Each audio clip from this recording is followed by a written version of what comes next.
we're good. Be like, bussin' with the boys, hanging with the fellas, betting on a game. No woman's gonna tell us what to do, and I've been over here just drinking beer and making that noise. Baby, I'm hanging with the fellas, bussin' with the boys. Bro.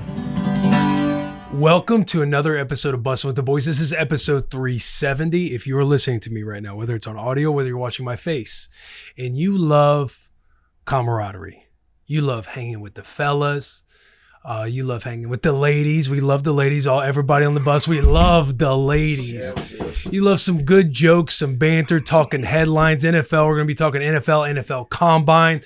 The World Series of Baseball Classics is this weekend. We have a very special interview with Russell Wilson. He joins us on the bus, but we love bringing the locker room to life through content, through conversations, through all of that. Today is also a very special day outside of the Russell Wilson interview. We have on a different co-host. Taylor Lewan, our boy, is up in the Great White North. He's north of the wall right now, so he is on vacation, sitting in his seat. You know him. You love him. You know his Green Bay Packer lore. You know his USC zest. Everybody give it up for Clay Matthews. Thanks, boys. Hey.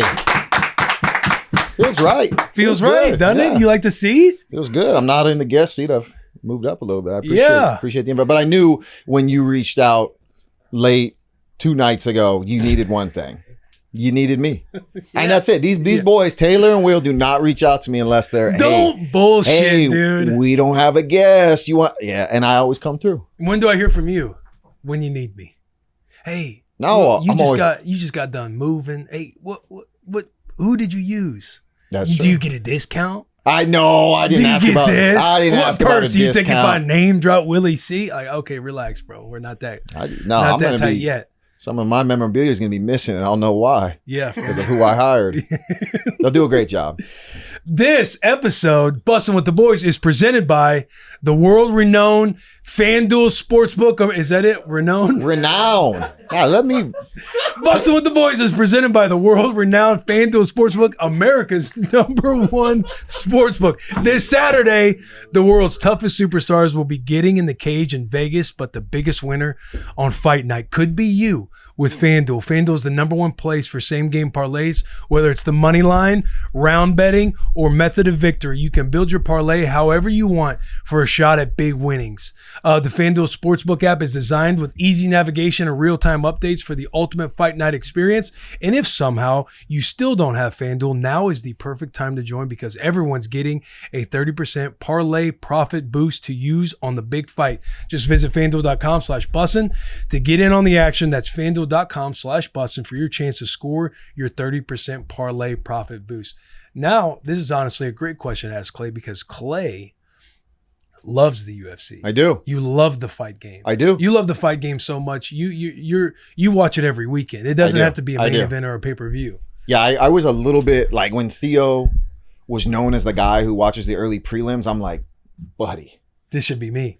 I've been doing this since 19. And you do it for real. Like this isn't, there's no theatrical element or like no expectation. Once Theo gets seen on once, does he have to be in on every time? Like you're like, no, this is, I texted you, I said, hey, if you need some sport, UFC Mexico's on tonight.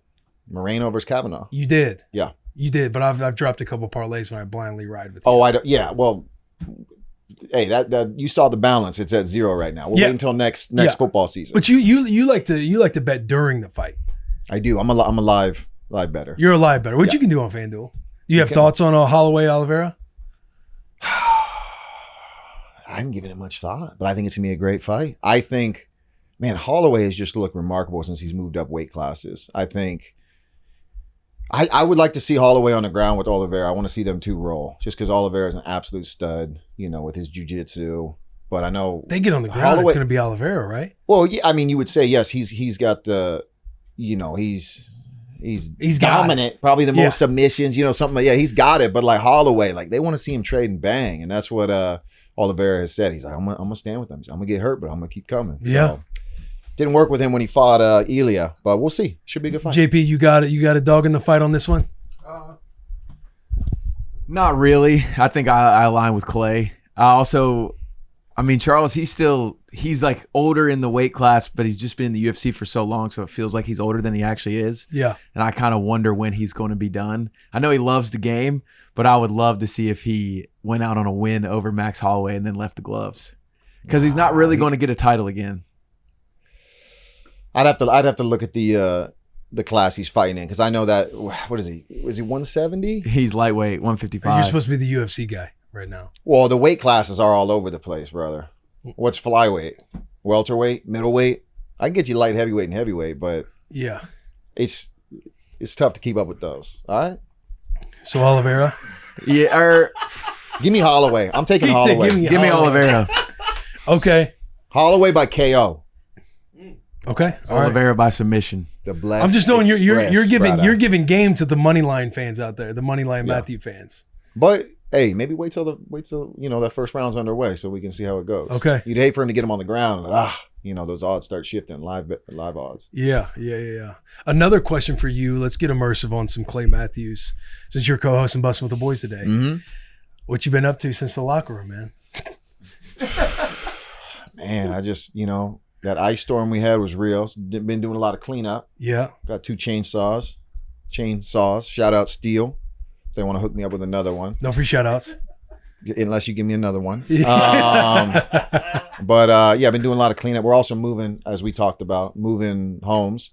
We bought our home and when we moved out here 5 years ago, pretty much sight unseen. That's how the market was in 2021. Yeah. All cash offer, way over asking price. We got in. Beautiful neighborhood.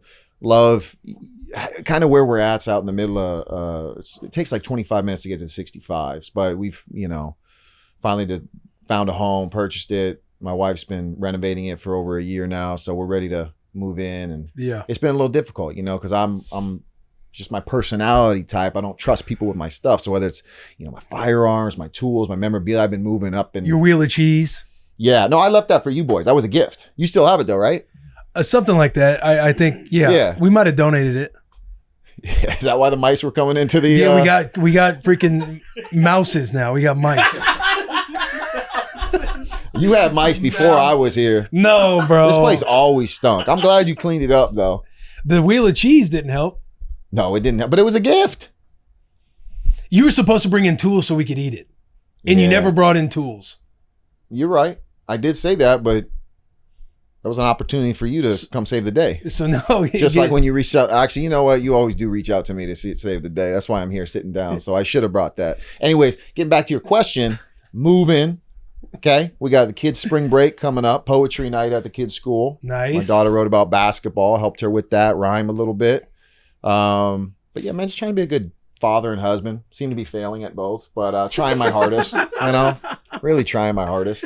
Do you miss the boys? Are you pumped to be in today? Yeah, I'm fired up. I think we were all a little juiced. Yeah. Clay Matthews Great. was through. Like when I walked in the door. Matthews was walking through the door. No, Standing ovation. Yeah. Lot to talk about. There's a lot to talk about. Well, I texted you guys. What do you guys talk about? What do we do on the locker room? Like I've never done a podcast. I've sat there and been a guest, but when we do the locker room, we talk about.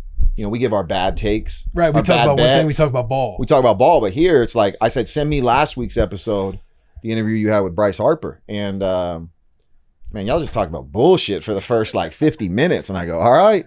Let's hit the headlines. What happened over the weekend? You see what happened in Iran?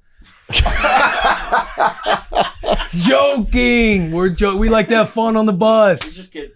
We like to have fun on the bus. I saw the Supreme Leader's dead. Is that what we're talking about? Yeah, I guess. Fuck. Oh, sorry. Shut up and dribble. Nah, you're right. You're right. Stay off. Wait, what's up? What do you want to say? The flames were high this weekend on my grill. I grilled for the first time. Did you? Yeah. Are you a gas grill? Do you use charcoal? Are you a pellet? Gas now because it came with the house. But I had a beautiful, what was it? Because JP kind of hooked it up. Traeger. Oh, Pellet yeah, grill. with Pit Boss. Pit Boss. Pit Boss, yep. I had this, what is that? It's got the little pellets in Yeah. there to where you can kind of smoke and or Smells so grill. good. It smells so good. Hickory. Yeah. But right now, grilling gas grill. We didn't get an after photo, which makes me wonder. Is this? No, Is this you? This is what you? Yeah, look at that marbling. You saw that? Bare Okay, Bones so how did Butcher. it come no, out? no free shout outs to Bare Bones Butcher. Rate that meat just uncooked, Clay. You think he picked a good cut? I mean, it looks good, real fatty, good marbling. It definitely isn't Kirkland. Knowing you, I'm sure it's organic. You know what I'm saying? Oh, my bad. I sent that photo to Clump too. He's like, that's a steak. Yeah, it's a good looking steak. That's Bone somebody in? you get a gift for. Yeah, bone in, How do ribeye. how do you like your steak? You go to a restaurant. Medium rare. Nice. Medium rare. Yeah. Yeah. What do you season it with? I actually used, again, no free shout outs to our boy, but Kuso. I used one of his seasonings. Okay. I'm more of a salt and pepper and just butter kind Yeah. of guy. Yeah. Yeah. Love a good butter. Yeah. Maybe put some rosemary on it. I didn't get in the weeds like that over the weekend. Yeah. First grill of the season, first grill of the year. Yeah. But it was beautiful outside. Wait, hang on. What? How did it turn out? It turned out great. Had it to Okay. even the next day, we had leftovers because we did sausages, bratwurst, steaks. We grilled up some veggies. Let's go. We just didn't get the after photo, so I was wondering, did it turn out? I didn't take an after photo. And like Stuff got moving. It was good. I swear to God. Swear to God. Hey, I swear, boys. I swear. We're still waiting on those ribs that you said you promised us 3 years ago. Well, I gave the ribs. The ribs didn't deliver. Ribs didn't deliver. I do this like apple. pork ribs or beef ribs? Pork. Okay. I do like a nice fat beef rib though. But for this story, they were pork Okay. ribs. An apple jalapeno Ooh. smoked ribs. Do you do But like a base of? I overcooked them a little bit. You do like a base of like you rub it in mustard? Yeah. Okay. Oh yeah. Yeah. Get the So- fingers in there. So when I Tough the skin, I always struggle tearing off that what is it, the membrane? yeah, Fuck. you got to get a man. paper towel. Get a paper towel and just knife, man. or See, I use my fingers and then you slip the whole time. you got to get a nice fillet knife. Is this you? Yeah. Looks a little sloppy, but can't judge a book by its cover. Yeah, you got to taste them. Yeah. You got to get your teeth in them. But yeah. 2020 COVID ribs right there. Yeah. You weren't having anybody over. You probably ate those all yourself. Yeah, yeah. That's Were where I you put still on some playing weight. ball at that time? I mean, obviously that was your off season, but 2020, yeah, I was still in the league. yeah. I was still in the league. I was Yeah. still getting it in. Finesse in the offseason, show up, mercenary during the year. Yeah. Get the credited year, bounce. Hold them hostage for That's the way next to do it. contract. Yeah. Will we need you? Need you for minimum. Hey. Can't do without no signing bonus. Yeah. You know what I'm saying? At least 5K. You know yeah, what I'm saying? yeah, Big yeah, money. Yeah, big money. Oh, so where were we? Where were we? Not that topic. If y'all talking about football, and he wants to laugh. You got some. I actually have a Kevin's Natural Foods clean take for this week. Okay. I have a Kevin's Natural Foods clean take this week. Are you sure it's clean? This one might I'm staring. this one's not a Kevin's Natural Food clean take. This is just So put that disclaimer out. put that disclaimer out. This is this not a is Kevin's not- Natural Food This is This a clean is take, a- whatever. Willie This is- Compton observation. This is a. it's a take. Willie C shout out. It's a shout out, no free shout out. This is a I shout out don't over mind shout when you're going to and you catch a little rippage when you're pushing. Wait, Rippage. Yeah, like there might be a little blood in the toilet. brother, what are we talking about here? Like, We're I don't showing even, how like we're you're doing- talking about our fresh take. I'm assuming you got No, this the isn't- combines coming Time out. up. This isn't a fresh take. This isn't a clean take. This is just a shout a out, dirty free shout take? out. My Kevin's Natural Food. Now, by the way, I know that we're just passing by that one. I don't mind a little struggle when you're going to. Is anybody? Well, Why like, though? You like the hey, probably, don't- hey, I you like the don't know. feeling? Yeah, Oh, I don't mind it, but it's kind of you kind of like the challenge. Like when you pull that piece of toilet paper away and you see the first blood, what's going through your head? oh, you You're still like, wipe This with toilet this might be paper? a little too much. I don't mind a challenge, but when it gets to where it could be a hernia or a hemorrhoid, right. not a hernia. Matt, hemorrhoid. you want to speak on that? Have any of y'all had a hemorrhoid before? Matt has. It's not good. It's not fun. Did you have to get it removed, or just I say just had you had to calm down all that play back there? Yeah. Yeah. I had to put some cream up there and just eventually, Yeah. yeah. I mean, But that's Not not fun. that's not for the that's not the That's not- segment. that's not- a Kevin's Natural Food. just a clean take. hemorrhoid take Gotta stop saying it. for the betterment. It's not, yeah. I'm saying it's not. Okay. If we're Okay, gonna okay. keep going with shout out, no free shout out. I do have one. My shout out, no free shout out to my dad. He is retiring this week. Nice. So shout out Dan, shout out Dad. You deserve it. Go to Florida and just fuck off and don't do anything for a long time. Love that. Let's go. Shut up, Papa Carsley. Dan, you met him. Yeah, I know. He's a homie. I've texted him happy birthday on his birthday. Yeah. We got a good relationship. My Kevin's Not Your Food clean take is Will Compton is a better tester than Clay Matthews. In what? Tester, School? Combine. I'd run Bro, circles you didn't even on- go. I'd run You circles weren't on you in even math invited class. to the combine. How can you have better numbers than me? Pro day. Yeah, pro day when you can just fabricate your numbers. You can't fabricate your. Okay, You then why just didn't make- you? brother, why no- didn't you fabricate better numbers? Because I had all 32 eyes on me from 32 organizations. So did we in NFL Network. Nebraska. No, you didn't. Yeah, we did. Not Pro until day. 2010 when Sue came out did people start caring about Nebraska. 2009. Okay, I was post Sue, post 2010. The next Sue. Who was what year? Did, Yeah. what year did you come out? Defensive MVP Of- 2012. Of what? The Blue Bonnet Bowl? Nebraska. Yeah. Of Nebraska? Yeah. Brother, I went on. Time out. Are you trying to discredit that? What? All of it? You're trying to say that's fluff. Your 454 is fluff. No, it's not. So I asked these boys last night, I said, hey, what are we going to talk about? They're like, we're going to talk about the combine. They're like, yo, check out this PDF just so you can run down what current affairs that we might talk about. And I see, all right, they're comparing Clay and Will's numbers.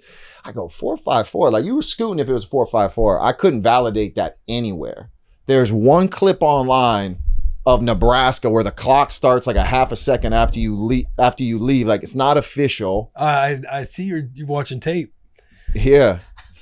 I was, because I was like, hey, if you ran a 454, I'll give it to you. Who you calling? Your dad? Hey, Dad? Head strength coach at Nebraska. Of course he's From going to Nebraska. lie for you. He's not going to lie. This is a man of honor and integrity. How would he remember? He hadn't picked up the last 3 times, Clay. Yeah, all right, good. Oh, here he is. He picked up here. He's live. Will fucking Compton. All right, Coach Dobson, you're on Bussin' With The Boys, but we have a question for you. Because everybody, Fast at your pro day. I know. they're all coming after me. They're saying, Clay, I got Clay Matthews sitting on the bus. He's like, I can't validate your 40 time anywhere. So I picked up my phone and I called you. Let these people know what I ran on pro day. Well, going into it, you didn't do hardly all submaximal stuff because you had that hernia deal. So we didn't even know what you were going to be able to do at all, especially the pro agility, 3-cone, that kind of deal. Right. But I remember right, electronic 4, 5, fuck. It's honestly all It we was needed, low, but keep I can't going. remember exactly what it was, but I know your 10, I think, was a 151. That would be phenomenal. It was 149. 151. No, 149 was me. 149 was me. 151 is what he's thinking about because that's what hung on the wall for the record for That'd 10 be at linebackers. elite. 151 is elite.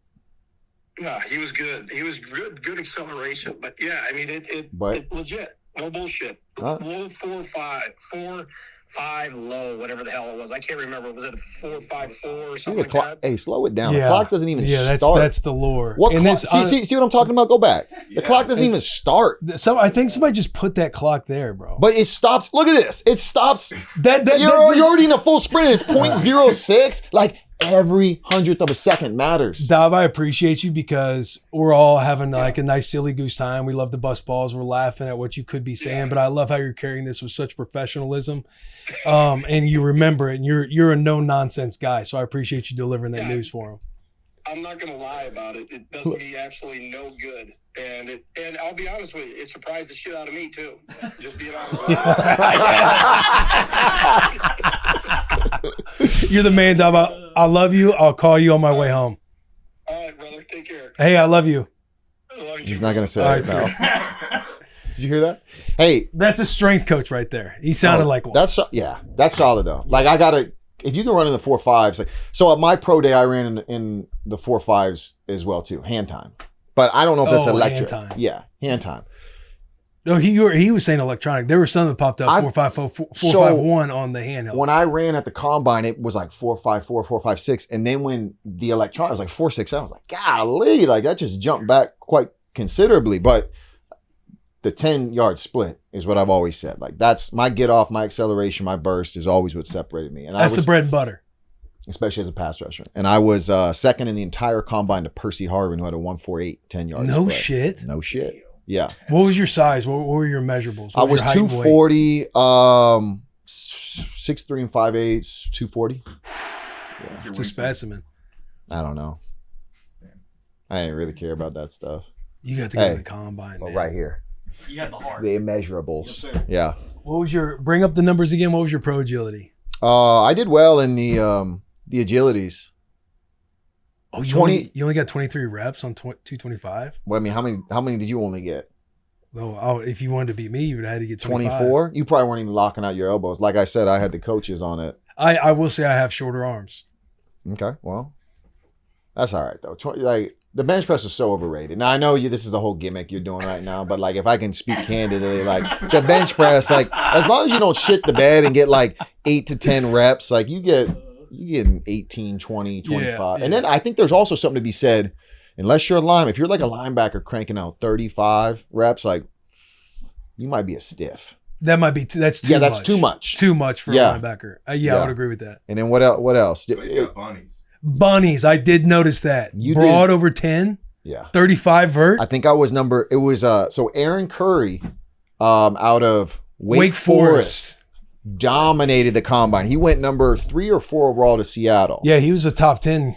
Top 10, he Top was 10 like top pick, 5. yeah. He was a Yeah. stud. He was like, there was no chasing him. We had a great class of outside linebackers like Larry English, Cushing, me. I think they even threw in a buddy from Tennessee, Ayers, Robert Ayers. No, Yeah. was that? There was a Tennessee D end. Might have been Robert Ayers. Anyway, it was a good class of outside linebackers. I think I might have went 4th or 5th. Was any part of like were you and Kush like were you guys secretly just competing? Like can we do better here? We were always competing. I told that when we sat down, like we're still like he's one of my best good friends, but like when we were always competing, like who would get drafted first, who would get the most tackles, who would get the most coverage. Just for me, like he was doing that since he was that guy coming out of high school. I wasn't. Like I kind of came up towards my last year. I played the first game. We played Virginia, had a great game. Like, okay, this is a guy late, might sneak in the draft, 5th to 7th rounder, a couple more games. Oh, he might be a 3rd rounder. And then I really benefited from the combine, which I know is going on right now, the pro day, just flashing. I was like the new girl. You know what I'm saying? Yeah. Like, hey, you've been with your girl for 4 years. You know what she can bring. But you see that one over there with the long blonde hair, you're like, Yeah. might need to trade up for this one. Long arms, bunnies. You know what I'm saying? Yeah, I had good explosive I switch. ability. Explosive. Would you say the combine helped you out a lot? I know there's always For me- you know players and everybody just in the football universe. There's always a question of does the combine matter that much? Listen, I think your game film is truly what matters, especially if you're a starter. But for me, I think it definitely helped out because I only started 10 games, I think 8 in my last year. So to go out there and kind of, put those numbers down that were, I think I was, top 5 in a lot of them. It helped me out. And then the interview process, I'm sure, getting to know somebody, see kind of how they're cut, the cloth they come from, and then position drills as well, just seeing how smooth somebody is. So yeah, I definitely think it helped me out. I met with, I met with almost every team out there in Indianapolis. How nervous were you going in? I wasn't. I had so much fun. Like, listen, you got to understand. I mean, you kind of know this. I know you got recruited out, out of high school, but I was a walk-on. I was like a nobody. So now all of a sudden they're like, yo, Clay, Ron Rivera from the San Diego Chargers defensive coordinator wants to holler at you. The Saints, the this, the that. I don't even think I met with the Packers just because they had the 9th overall pick. But I had a blast doing it too. Plus it was cool, just that fraternity, just being from a football family. Everybody either knew my uncle or dad or this and that. So, I really enjoyed it. You felt like you're playing with house money. I mean, I felt good. I felt confident. That's awesome. I felt comfortable. I was a nervous wreck on pro day. Yeah, I mean, I was nervous, but like, I don't know. You know how it is. You're always nervous. You always got butterflies. Just go do what you do. I mean, you were that guy. You were Nebraska MVP. Yeah, that is facts. That's You facts. were that guy. That is facts. I was your special teams MVP. Oh, this was training before I learned how to run on my toes. That's probably why I hit a 4.67. Yeah. Yeah. But the hair was still looking good. I was so Lee, what am I, 21 and now I'm 39? You know what I'm saying? Dude, I was tip so that cap. I was so tight. I was so tight when I didn't get invited to the combine. You should have been. I was so tight, bro. You probably should have gone for me. You know what I'm saying? Well, I still went undrafted. Yeah, but maybe you could have got a few extra. If I would have been part of the combine group, like the number of guys. maybe that would What help. What teams wanted you after? Like post draft, Yeah. like the Yeah. free agency. Or stuff? did anyone talk to you before, like your agent, saying, "Hey, if you don't get drafted, we'd love to have you." Dude, so the San Diego Chargers call the second day early. Just talking about being interested, not like drafting me or anything like that. But in my brain, I'm like, oh shit. Chargers might get me in one of these picks. This is day 2. They end up drafting Manti Te'o the top of the second day because Te'o has fallen Yeah. to the beginning of the second round. Yeah. And then throughout the process, it was Washington called, Vikings, Tampa Bay Buccaneers, and the Chicago Bears. Those were the teams that were kind of like reaching out, especially like toward the end of the draft. How'd you end up going to the Redskins? Did they offer the most money? Did you felt like My agent called me and said, "You're going to be a Washington Redskin." and like I done? like once the draft got over, like he Yeah. called me and told me, "Hey, here are the teams that are interested." I was very much like, "Man, it would be sick to go to Tampa." I was even telling him it'd be cool to go to Tampa because Levante is there, playing with Levante again. And then he called me back within 5 minutes, like, "Congratulations, you're going to be a Washington Redskin." Oh, dope. $5,000 signing bonus. The others are $2,500, so we took the Washington. Do you Yeah, money man. do you wish in hindsight of those teams, like, and we're just playing the game now, like maybe if you went to Chicago, you could have been one of those monsters of the Midway. You went to Yeah. Tampa, maybe you could have played The off next Levante. Urlacher. You know, yeah. Like, what do you wish, or like it is what it is? I do wish I would have got to play with Levante again. I think that would. Did he go to Nebraska? Levante? Yeah. Yeah. So I didn't know that. He was a JUCO cat. He came for 2 years, and after his 2 years, he's like in the top 3 in tackles of all time in Nebraska within 2 years of playing. Yeah. Dude was, I mean, he's still doing it. He's a monster. Yeah. He's a monster. But that would have been sick to play with him. Chicago would have just been cool just because of like a vicinity, like not going too far away. Because Right. Nebraska was like 7-8 hours away from home, which was nice. And then like going on the coast, like I was nervous about that just because completely new territory, new environment. But yeah, I mean, I wouldn't have. Obviously, I loved the career that I had. But if I got to choose, it would have been like Tampa Bay, just because of Levante, playing with Levante again. I thought you went there just because they were called the Redskins, and you just been like, just knowing how much of a racist he is, he was like, yeah, Oh, we're joking. We like to buzz balls on the pod. yeah, joking. Nah, man. I got a question. What portion of the combine would the average American struggle the most with? Like the average American. What Yeah, part just of like the your most combine? middle of the road athletic American, just the most average guy out there.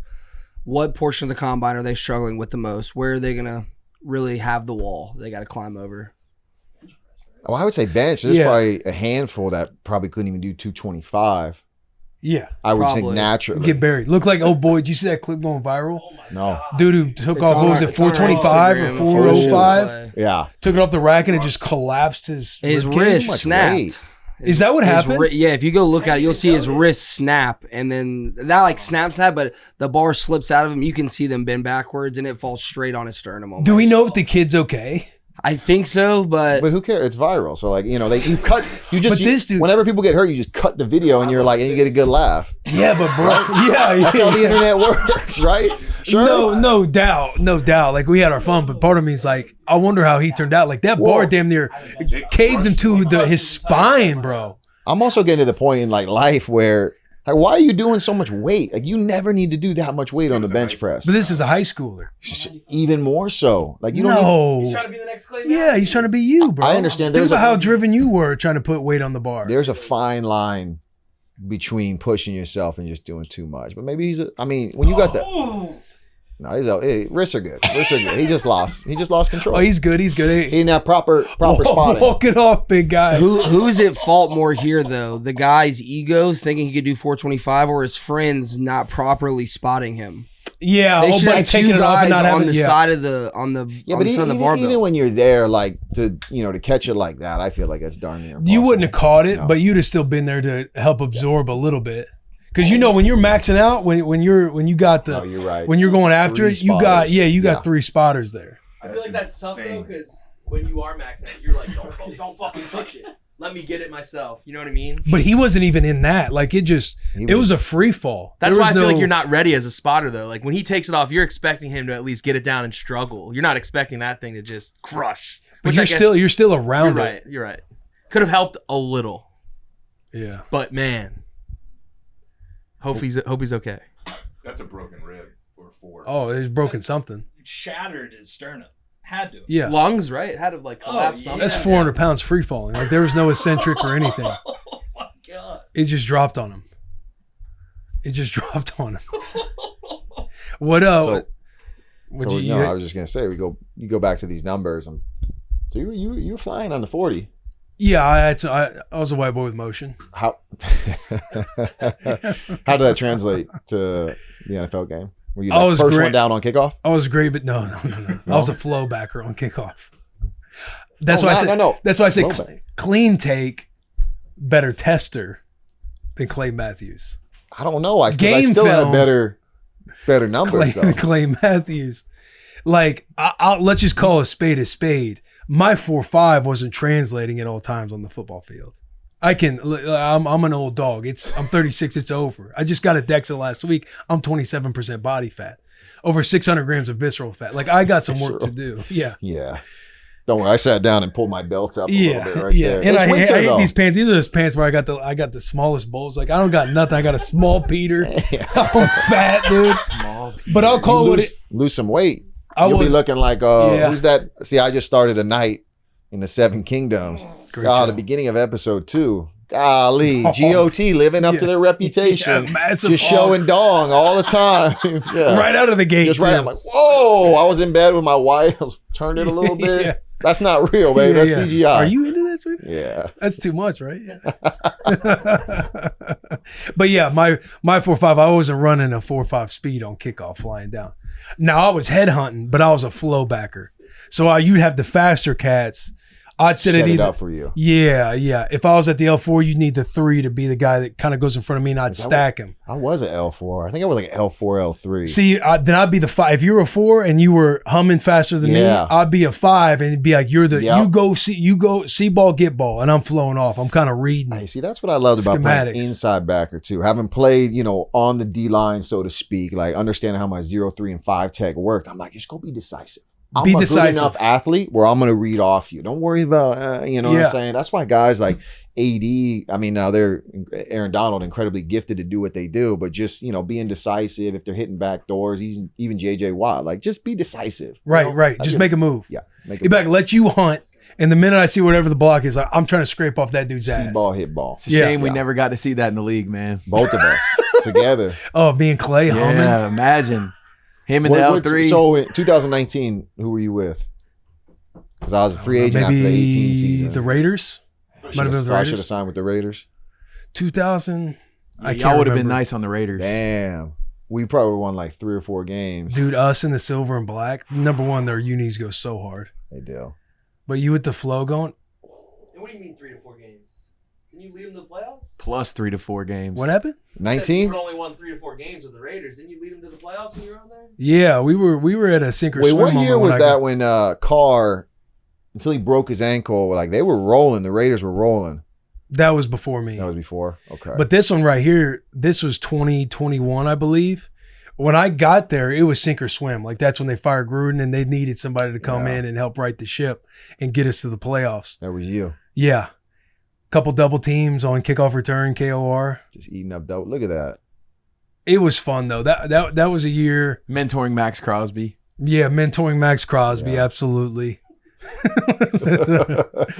That was a year too, because JP and a couple of the boys came out to Vegas, and that was one where I was like, that year, because that was the last year I played. That was one where I was like, I am playing with house money. That was one where I was like, Yeah. I just loved playing and Yeah. being around everybody because I knew that this was it. Right. And That was so I had a 19 was your blast. last year? 2021. Sorry, 2021. Yeah, that's what I meant. I got cut twice in 1 week on that year. Damn. Got cut. there was like a snowstorm in Nashville, so my flight got delayed, so I couldn't fly out that day. Next morning, I wake up to go head to my flight. Versace's on the phone. He's like, "Hey, are you still in town?" I was like, "Yeah." He's like, "Somebody popped for COVID." He's like, "Would you want to?" He's like, "Now look, we gave you this week's pay. Like they did right by me. They gave me this week's pay. They waited to cut me on Wednesday, so that way I got the week. Like you'd essentially be playing for free, but would you want to play?" And I was like, "Hell yeah, Hell yeah. It was the winning get in game against the Chargers." Oh, you got to. And then right after we beat the Chargers, it was, "Hey, if I had control of the roster, you'd still be with us in the playoffs." Is that Bisaccia? Is that who just left the Packers? He was the Packers special teams coordinator. Did he leave the Packers? Yeah. Dang, yeah. Was there any reason why? He just said he was just taking a leave? Yeah, was his like not wanting to coach anymore? Well, the Packers special teams have been.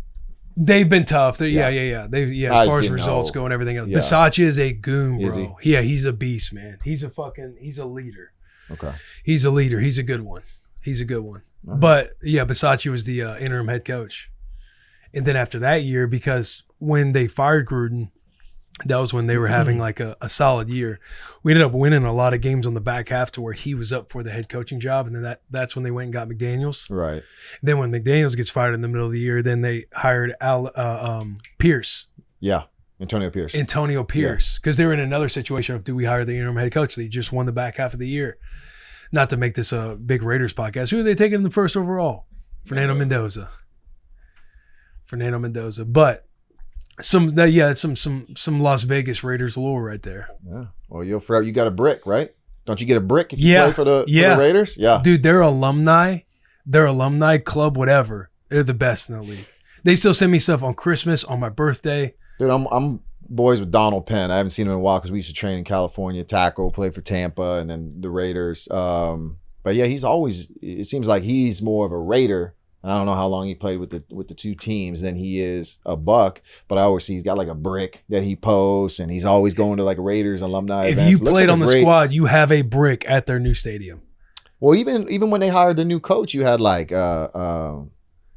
Charles White, I think. Was it Charles White or Charles Woodson? Man, I'm forgetting. I'm disgracing myself to USC. But all those great Raiders, there's like 3 great Raiders that were behind Howie Long, behind their new coach that they hired. Because their fan base is incredible. Their organization, as far as like their alumni association taking care of guys, like they're communicating with guys essentially all year round.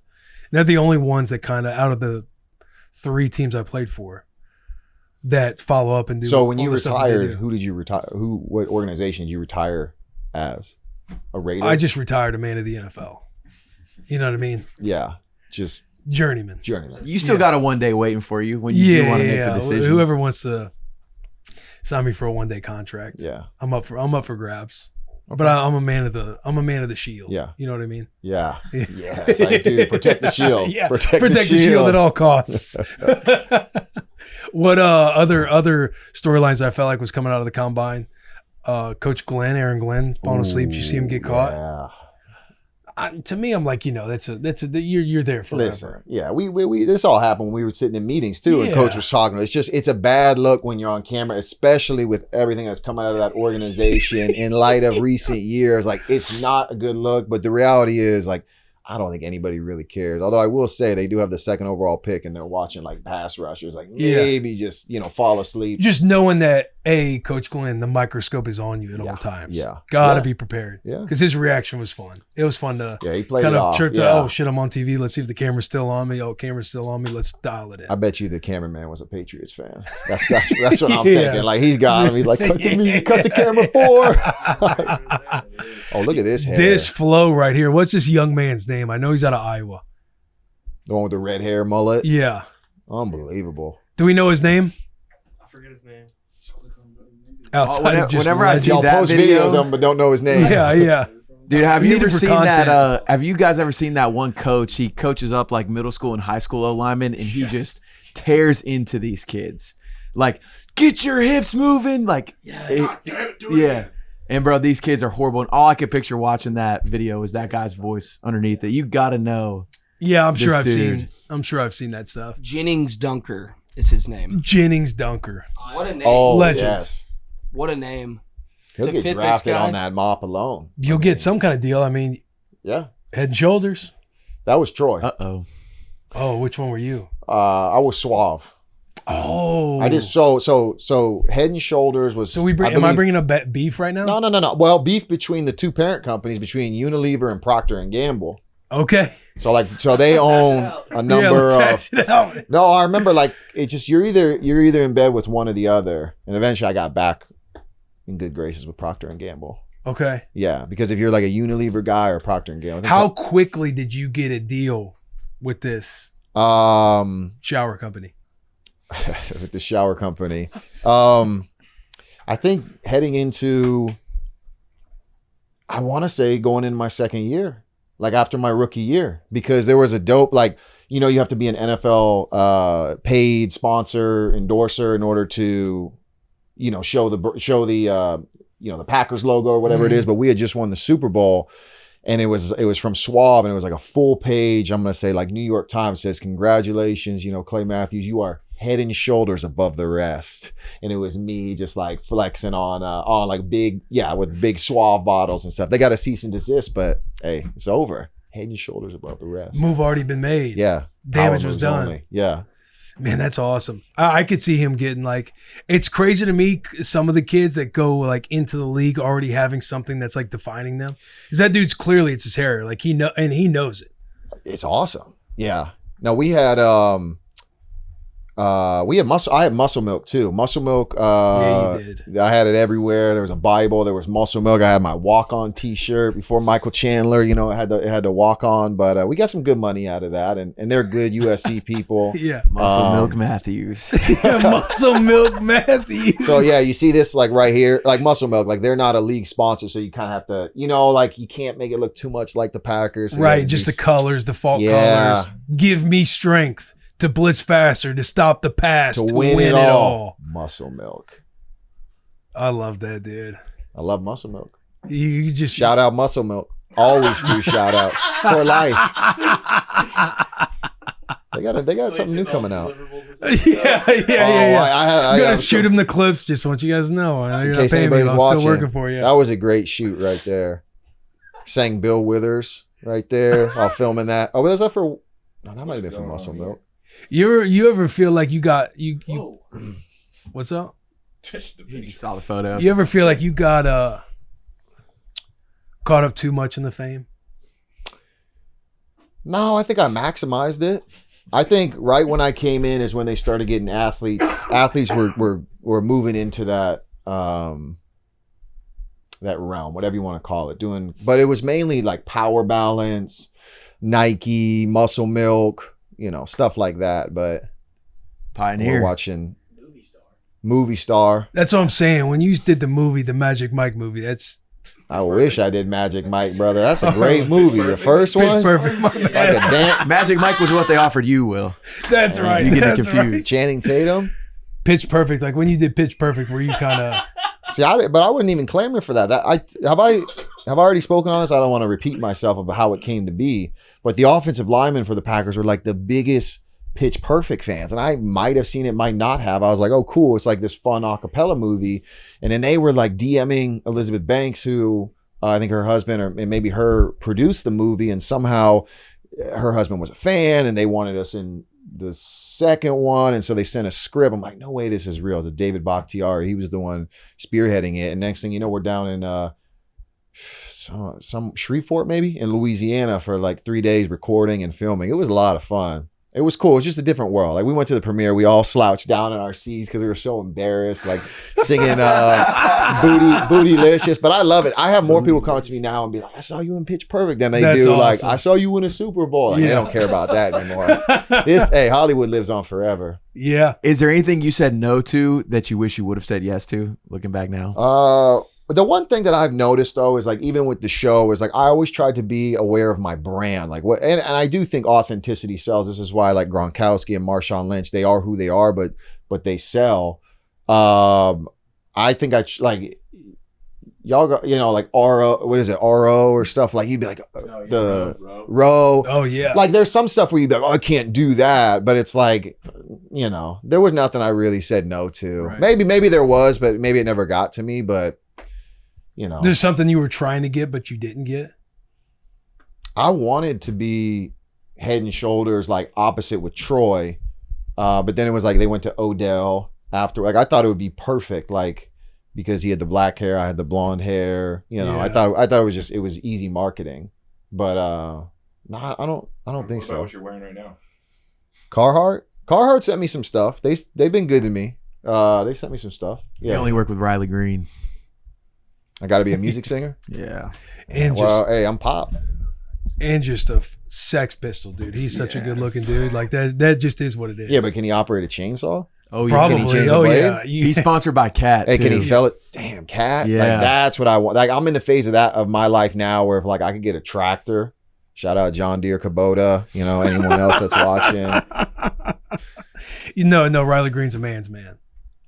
You might be thinking could he be too much of a pretty boy to swing a chainsaw? Like that's a He was doing construction before he got famous. See, I was watching you in Hawaii like do cannonballs, and I'm over there chopping up firewood in the backyard. You know, Duality of from the storm. man. So like you talk about a man's man. I'm just like I feel like, you know, I tell my wife she's lucky. You know what I'm saying? I remind her all the time she married a man. I did the same thing yesterday when I got done putting that wall mount up in the garage.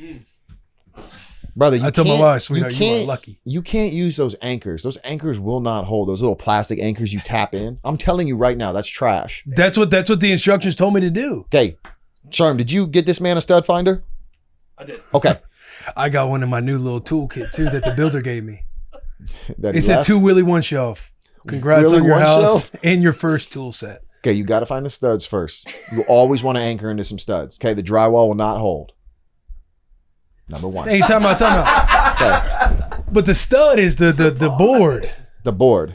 You were talking about the thick. Like I couldn't even understand what you were talking Like about. when you're sitting Studs there, are the listen, 2x4s in the wall. They go up and down vertical. Listen, when you're building shit and you're going through and you're trying to find it by hitting and then you feel That's a stud. that's a stud, But you should probably right? That's why you got to get the stud finder because sometimes it could be electrical in there. You don't I want to start. did see some comments about some electrical, and then Yeah. somebody else was body back. This ain't happening in Nashville.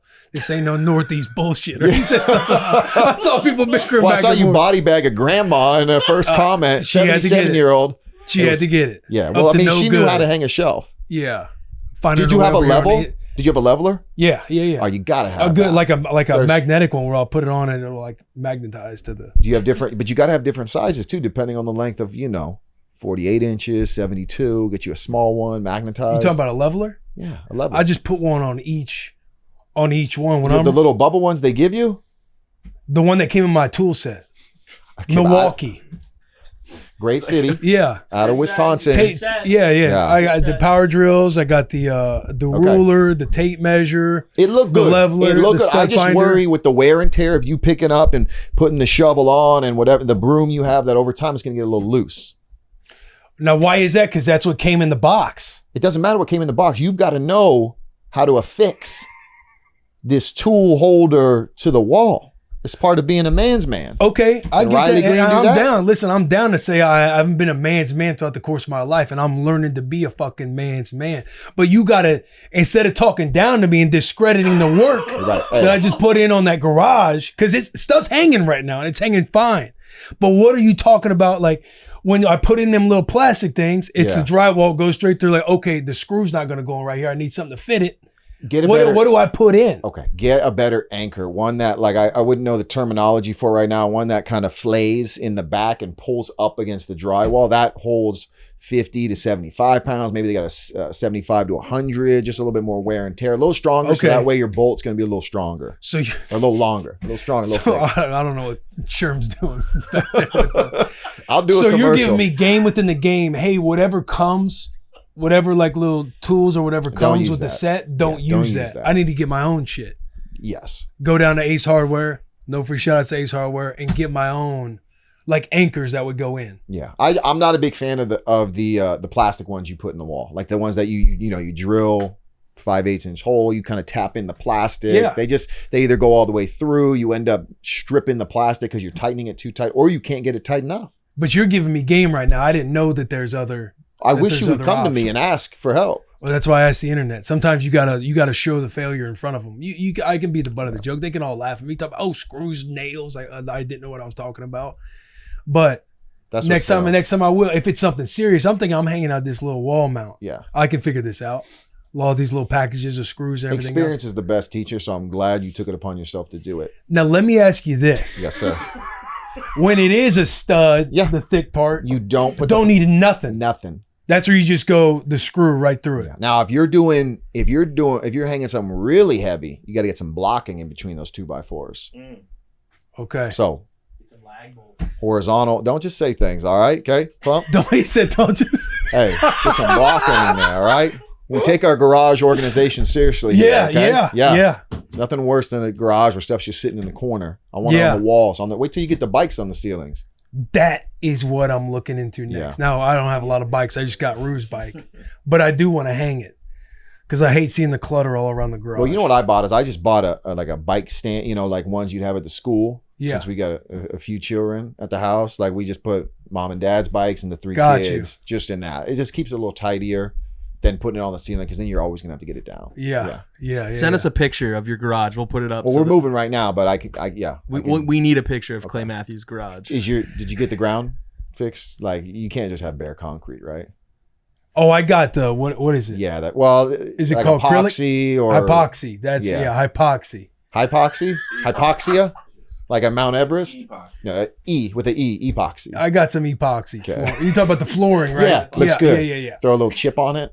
Because Sorinex is coming in later this month. I'll have the rubber down on one side, but we'll get the. I'm gonna need to talk to you with Sorinex, okay? My wife says I got the dumbbells. They're sticking out too far. I got 5 through 100 in 5-pound increments. She wants a vertical, because the space is a little tight in the gym right now. She doesn't like how it's taking up too much of a footprint. Okay. So I need Sorinex to come through, help the kid out. Yeah, we can get that worked on. Yeah, we can get that worked on. I'd hate to go to Rogue, and get something that can't do Rogue. No Rogue. I'm just saying, like I'd hate to do that if Sorinex can't no come Rogue. Through. Okay. Communists do Rogue.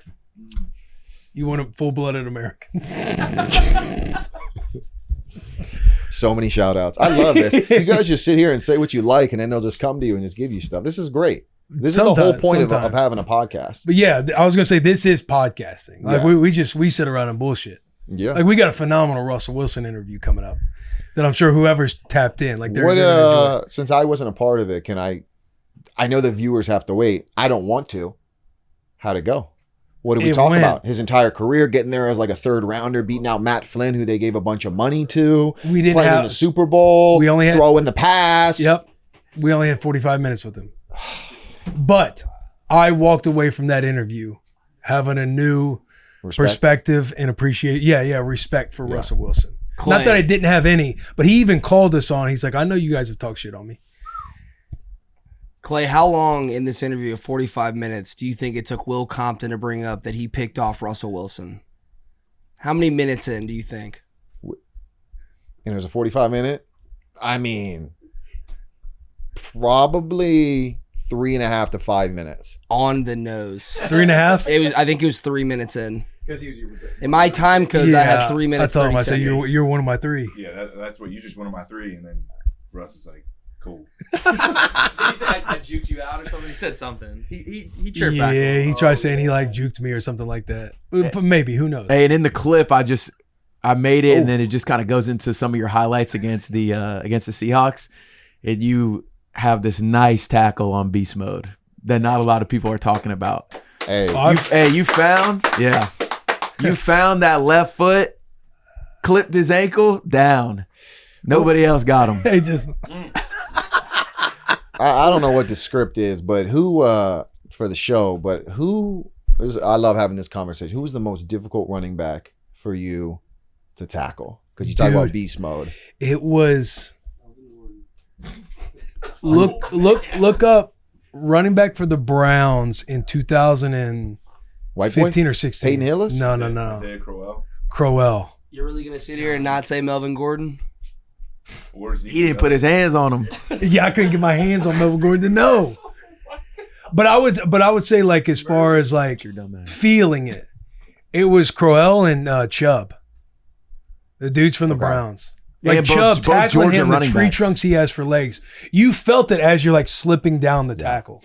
We played. I mean, obviously playing the NFC North, like Adrian Peterson. I say was by far the best back I've ever played against. He I'm could do it all. They didn't really pass to him out of the backfield, but like he could hit the perimeter. You know, he could be patient and then getting him. He'll run you over, hurdle you. It was incredible. But Marshawn, I'm sure because you faced AP too, like in his heyday. I never, fortunately, never had to go against AP. Well, he was a dog, but Marshawn, he was tough to bring down. Yeah, Marshawn was tough. Yeah, Marshawn was you tough. catch him in the hole and he was just shoot already, and then you Yeah. try and get him down. He just wouldn't go down. He was a stud. He's probably the most difficult for me to get down. Yeah, but the couple I remember just like falling down and like just remembering the feeling. It was like Crowell and Nick Chubb. Interesting. What about quarterbacks to sack? Which one was your most difficult? I to mean, sack? I only had one. Sam Bradford. Sam Bradford. Who'd you get close to? That was your sack, Sam Bradford? Yeah, that was my one sack. He didn't even move then. No. Yeah. I hit the dab and everything. Anytime I had a big play, it was a massive celebration. Who did I get close to? I don't know. None of them.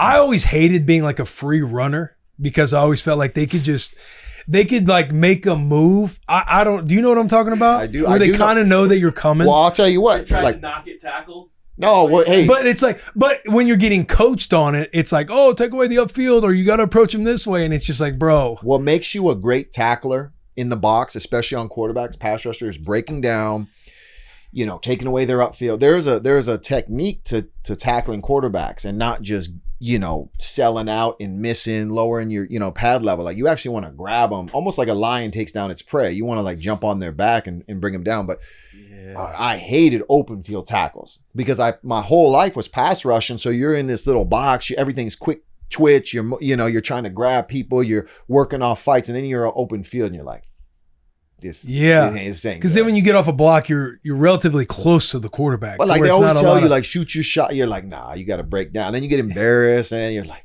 where's my help at? yeah, or you break down too much and your feet stop, and you're like, fuck. Yeah. They're pausing the footage right there. Yep. I feel you, bro. Who was your hardest quarterback to sack? What a Big Ben. Big Ben wore such a baggy jersey that if you could hold on to it, you could get him down. But probably Cam was tough. I missed like a few sacks on him.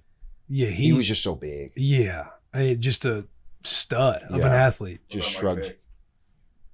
No, I got after Mike Vick a few times. Ooh, No, not like a No, I just. bro. There was that's awesome. yeah. I mean, Mike Vick's still Mike so Vick. Mike Vick, he and forgive me because like I said, I know I was a guest, but in week 1 in 2010, we were playing the Philadelphia Eagles in their Kelly green uniforms, and Kevin Cobb was the quarterback, and I get a sack on him. He hits his head on the turf, and then Mike Vick comes in, and dude, this guy went off on us. Like that set up Mike Vick to get his payday and to be the starting quarterback. We ended up seeing him in the playoffs. So I got one sack on him then, and I got another sack on him in the playoffs. But just chasing him was a nightmare. I mean, he was, and I grew up watching this guy. You know what I'm saying? It was like this.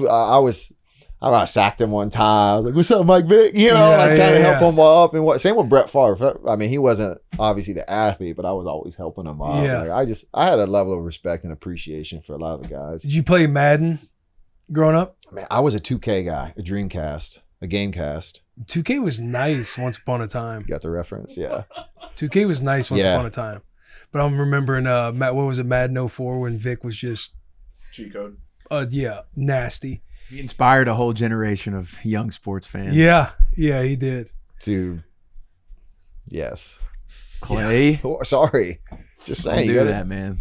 He was always very complimentary, quiet, but just a stud back there. Yeah. Could sling I it. don't think it's talked enough. Like the fact that he was able to just be away from the league for 2 years and then come back and bring a team to the playoffs. Like that's insane. That's a fair Well, point. I just saw something where he still has the fastest 40 time of all quarterbacks. Really? Yeah, I think there was a quarterback who ran the fastest. over the weekend. Oh, Taylor. Yeah, but they were mentioning like Mike Vick ran, I'm making it up, 4.39, something Yeah. crazy like that. Just wild. Yeah, there was a cat that ran Taylor Green Green. from Arkansas. a 4.3, right? 4.37. He's huge. He got number one like out of the combine in all positions. They were talking about teams were probably going to come up to him and start talking to him about receiver. Like he should obviously shut it Raiders down. will take him number one. No, number one. Mendoza to the Jets. Yeah. Did you play against Vic in like that first game back where he threw it 90 yards to Deshaun? No, I was on P Squad. I remember watching it because that was the first iteration of Chip Kelly's offense coming into the league, and they whooped us. And you just thought, damn, the spread might just take the league by storm. And obviously it got figured out and everything else. But I remember that first game, that bomb that Vic threw to Deshaun Jackson, and just the no huddle and everything. Like the boys were in a blender. Yeah. Fletcher out there in his last year, just a blender. D'Angelo Hall. Yeah. Good times, man. Great times. Shout out the P Squad. What other headlines were coming out of the combine? You see our boy Diego Pavia hit the backflip I did see that. and come out with an unbelievable quote. Did he shoot up? What was his quote? I'm sorry. His quote was that your frontal lobe doesn't develop to your 25, and he just turned 24, so he has 360 days to get basically on track. That's great. Yeah. That's called upside. When we draft somebody, upside. Yeah. You look at his game tape and his upside. Yeah. Are we thinking where's he being projected? I don't know. Is My he personal thought is I feel like he'll be like a 6-7 round guy, maybe undrafted free agent. Yeah. I don't know what the boards have him as. Where'd Stetson Bennett get drafted? I feel like that's a good comp. He's with the Rams, Don't right? ever talk about Stetson Bennett. But he man. he walked away Can't for like a stand that year. guy. That's a good comp. He had I some feel like for mental draft health stuff for going on. Diego. Well, he's got Johnny Manziel mentoring him. So Yeah, but it's the frontal cortex is not fully developed. So maybe once that gets developed, it'll be some. I like to picture him and Johnny Manziel, like Johnny mentoring him, like they're just in a room playing like Rock'em Sock'em Robots or something. It's like a Theo Vaughn podcast. Yeah, And just every day for him and Manziel. Johnny was electric, man. So Johnny my was cousin, electric. My cousin Jake, who's still with the Falcons, he was on that team, and my cousin Mike, for that matter. They were like left tackle, left guard, and or maybe Luke Joker, whatever. I'm going down to but man, I would tune in to watch them, and I remember that was it the Alabama game where they were up like 28-3 early. Then it was like they came back and it was back and forth. I mean, it was electric. It's a great game to go back and watch. Johnny Manziel was such a stud, man.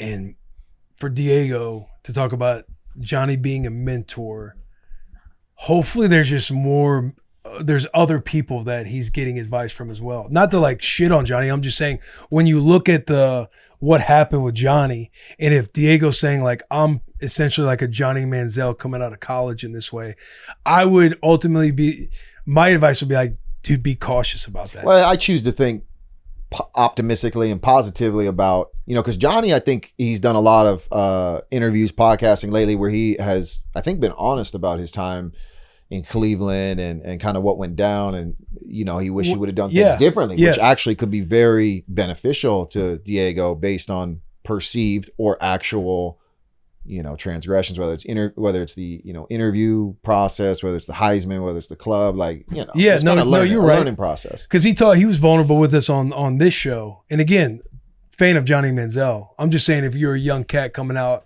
getting mentoring and everything else, like I would just say, especially if you look at Johnny Manziel too, like over the last year, there's been a couple things that comes out about him where he's like going and partying, benders, like all the stuff that essentially Diego kind of, gravitates towards when it comes to off the field stuff that comes out with Diego. I'm just saying, be careful. Be careful. Yeah. Because everything matters, going through the draft process. does. And all the teams, they have you under a microscope, and everything that you do matters. Did you do any other workouts for teams, or like did anyone come out? Like, how does since you weren't invited to the I know for us it was like you go to the combine, there might be a few teams, especially with the we had all these linebackers coming out of USC and just players in general. Like Tampa came out, the Redskins came out. Did you? The Bengals came. The Bengals came and like had me on the whiteboard, did stuff like that, watch film. The Patriots came, did stuff on the whiteboard, watch film. But I didn't do like workouts for a team. Okay. They never came after. And then I took one pre-draft visit, which was to the Cincinnati Bengals. They did like a psychology test, I personality was test. gonna say, how was it? You didn't want to go there? It was like, dude, there's facilities where dog shit. And then I see all the report card stuff coming out with teams, and I see that they're still kind of just dog shit. And the Cincinnati Bengals have been dog shit for the longest time. How about the report? Have you guys talked about the report cards? Have not. I see that they're trying to do away with them, which I think is bullshit. It's like, hey, this is feedback that the players are giving, that the players are giving teams in every area. Yeah, the owners just don't want to be criticized. But when you're like the Miami Dolphins or the Minnesota Vikings, you know, you're like, hell yeah, we run this thing operationally the right way. And it's, you know, their players and whomever else votes on it, they talk about that. But there's a reason why, you know, the organizations at the bottom or ones you looked at, I want to say maybe it was the Jets. Like one of these organizations, they like went up from bottom to like top 5 or something. Maybe, it was the Commanders. Yeah. It was the Commanders. Yeah. They went up. New ownership. They probably took that feedback. Dude, if you're an organization and you want to win, like you are obsessed with figuring out ways to win, then you want any feedback you can get from the players, Right. from the organization, from the personnel, whatever it is. You want that feedback, no matter how much it's like, okay, we can take this for a grain of salt, but ultimately just look at it from the big picture perspective, like zooming out and be like, hey, it seems like we can get better in these areas. Yeah. But you know, they want to. Yeah. It's like bottom line, they wanna don't go want to be the courts, criticized. litigate. Yeah, 100%. There could be a boys club happening where guys Billionaires have don't like jobs being because of X, Y, and Z. criticized. Yeah. Yeah, they like to buy islands, you know what I'm saying? Yeah.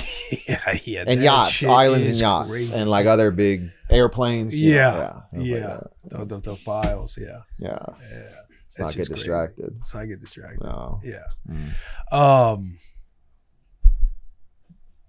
Good show.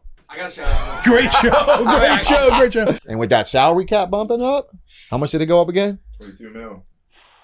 What are guys even like? It's insane.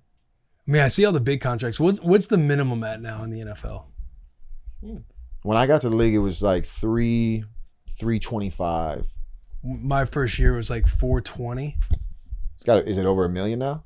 Oh my God. Minimum base salary for a rookie is 840. It's like that's okay with inflation, you know? Yeah, but that's awesome. Yeah, it is awesome. Well, you saw what Odell said, like 150 mil. 100 mil is not enough to last you. Do what? What's up? Hang on. He was doing You say Odell said $100 million is not enough to last? on the pivot, and he's not saying that he is broke, but he kind of breaks down. He's like, man, 150 mil, like people don't realize how fast it can go if you don't take care of it. You know, wipe out half for taxes, you buy mom a house, you got people dependent on you. Like it's really not that much. And it took heat on the internet, as it should. But yeah, it was a wild statement. Odell Beckham Jr. says 150 million is enough to live on. Yeah, I mean that's obviously that's cap. That's bullshit. Well, how do you want to live? Sure, you can easily. Because that might not be enough. You can easily, I guess, burn That's through all he's $150 saying. million. I like OBJ. I know what he's saying. I like OBJ He's too. just saying you flying private everywhere, you're vacation and you're doing first class this and that, security, buying stuff. Like, yeah, you will tear through. That's how you hear these stories all the time of people going broke. It's just not taking care of your money. Not thinking long term. Yeah. Because what? How old were you when you got out? I was 33. Yeah, I was 31. Well, yeah. 31. Yeah. I've been unemployed ever since. Yeah. It's tough. Will hired you. Damn. I guess you kind of did. There you go. Hey, thanks, brother. I got Appreciate it. 150 though. That's a lot of money. that's hard to run through. I'm just amazed at the salary cap. Like, I hate to play these games, but you think about, like, all right, when my dad played in the league, you get X amount of dollars. And even when I played early in my career, like the salary cap went up nominally. You know, it went up just like a few $1 million to where like a salary would go up $100,000 to be the next highest paid. Now we're going up $4, $5, $6 million in between the next highest paid. We talked about this. You look at the pass rushers. I think Max Crosby was the first to sign this past offseason at $40 million. Micah Parsons right before the season started $47 million. $7 million gap in just a couple months, which was unheard. I mean, $7 million would have taken 15, 20 years to do that. But I mean, it just shows you how much the game has grown and how big the NFL is and sales and whatnot international. Yeah. It's just crazy in my brain that the minimum's like double. So now you're thinking if you would have played in today's age, you have double your money. Yeah. We could get that double-decker bus. Yeah, we get that Facebook double-decker Marketplace. bus. You can make bread in college too now. That's true. I wouldn't have got any. You probably would have got. I would have got some money. Yeah. You would have got some your senior year, Clay. Yeah, you. What are you talking about, man? No, not my senior year. Yeah, you would have. I was playing, but there were some big dogs. No, on the team. there would have been big dogs to where you're like, damn, I should be getting I would have that. gotten the crumbs. You would have got a couple $100,000. No way. I promise, bro. The stuff that I hear about the You talking about NIL, like now? I'm talking like, you know how it's like skills, semi, and then the line, the O lineman, D line, like semi positions, like tight ends, linebackers, like guys who are on like the 2 deep are getting like several $100,000. Man. Which that's awesome. I just think it's interesting like when I have these conversations with parents about like NIL versus like, I'm like, for me, just, being a walk-on, even to you to a certain extent, being a free agent, it has helped develop who you are because you had to grind, you had to go for it. There was no easy way out. And it's like, everybody can transfer now. You're going to chase the biggest dollar. Like, where does the resiliency come in? I'm curious if there's a way to quantify that metric of like, how the transferring and the taking the money and like versus how does that affect the athlete? How does that affect the person, the mental? It's really tough to quantify that is all I'm saying. Let's just say your boys, they're obsessed with playing football and they got it. When they get to high school, you're legitimately going to think like the thought process, I feel like now in high school is how do you leverage yourself, whether it's the school or the team that you're on, whatever it is, things that you do on social media or off the field to where you leverage as much NIL money as you can before you even get to the school. Well, you're right. And they have those bulletin boards in the NFL locker, maybe even high school or college, saying the percentage of, boys who play high school ball, who go on to college, D1, who play in the NFL. It always gets, 0.01%. So like, you got to go get your money now because that's going to give you a leg up when it's time to get a real job, work a 9 to 5. If you don't make it to the NFL or college or whatever it is. So that's gonna be tough. Like, let's say your girls, I'm gonna put this, they're playing basketball and who's rolling in the women's South Carolina. Let's just say South Carolina. Okay, so let's just say South Carolina and Nebraska. Well, I'm gonna remove your let's ties. say okay, I was gonna South say Carolina Nebraska and Clemson. women's volleyball. Right. Okay. And like, hey, we want to give $1 million to this, or we want to give you like 2 to go to this school. Like, that's tough right there because you're thinking like that's life-changing money. I know. But at the same token, like it's got to be tough because if you have a school like, hey, we want to, I'm making up schools. I don't mean to diminish anything. Like, hey, Alabama's going to pay you $5 million for your boy to go here, but $8 million to go to University of Maine or something like that. You're like, all right, well, like, that's a lot of money, but we're also thinking big picture here, getting to the next level. Yeah. I don't know. It's tough. The way I always managed my money too, it's like like my hope for, let's just say it's Rue and Rue's in that spot. My hope would be that like, if I could find ways to get the paranoia inside of her as this money's coming in. Yeah. You know what I mean? Well, it's tough. To think like so long term that's like, no, I'm telling you, this is not how it works. I talk about that with my wife all the time. Like, raising kids when you have the means is difficult. Right. Because they're comfortable. So how do you push them to get out of their comfort zone? It's not like you're going to send them to a different school or you're going to take away this and that. Like, we drive a nice car, they go to a nice school. Like, you have devices. It's tough. It is tough being a parent. Yeah, dude. But especially when I feel like for me going off to SC when I was a walk-on, like that took me from silver spoon to like, oh, this is how it works. And like, I'm not allowed to quit. I'm not allowed to come home and, like you had to figure it out. It's gonna take something like that, but guess we'll just cross that bridge when we get there. I know, dude. Until then, we'll keep dominating this flag football. Speaking of with USC, we were talking about the combine. Was it Malachi Lemon? Makai Lemon. Yeah. Makai Lemon. Dog. A little sweet and low.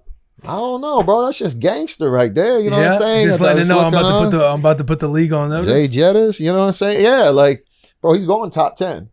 I feel you. Yeah. That's an SC boy right there. Like, he's going to go do his thing. That SC zest. Zest or not, bro. Yay. We got some killers over there in SC too. He's a dog. He'll get it one day. Yeah, when the clip comes out. Yeah, when the clip comes out. Use that Steve. Now I'm trying to figure it out. They got some killers at USC, man. They got dogs there. Allegedly. Right, allegedly. Allegedly. You Great. talking about OJ?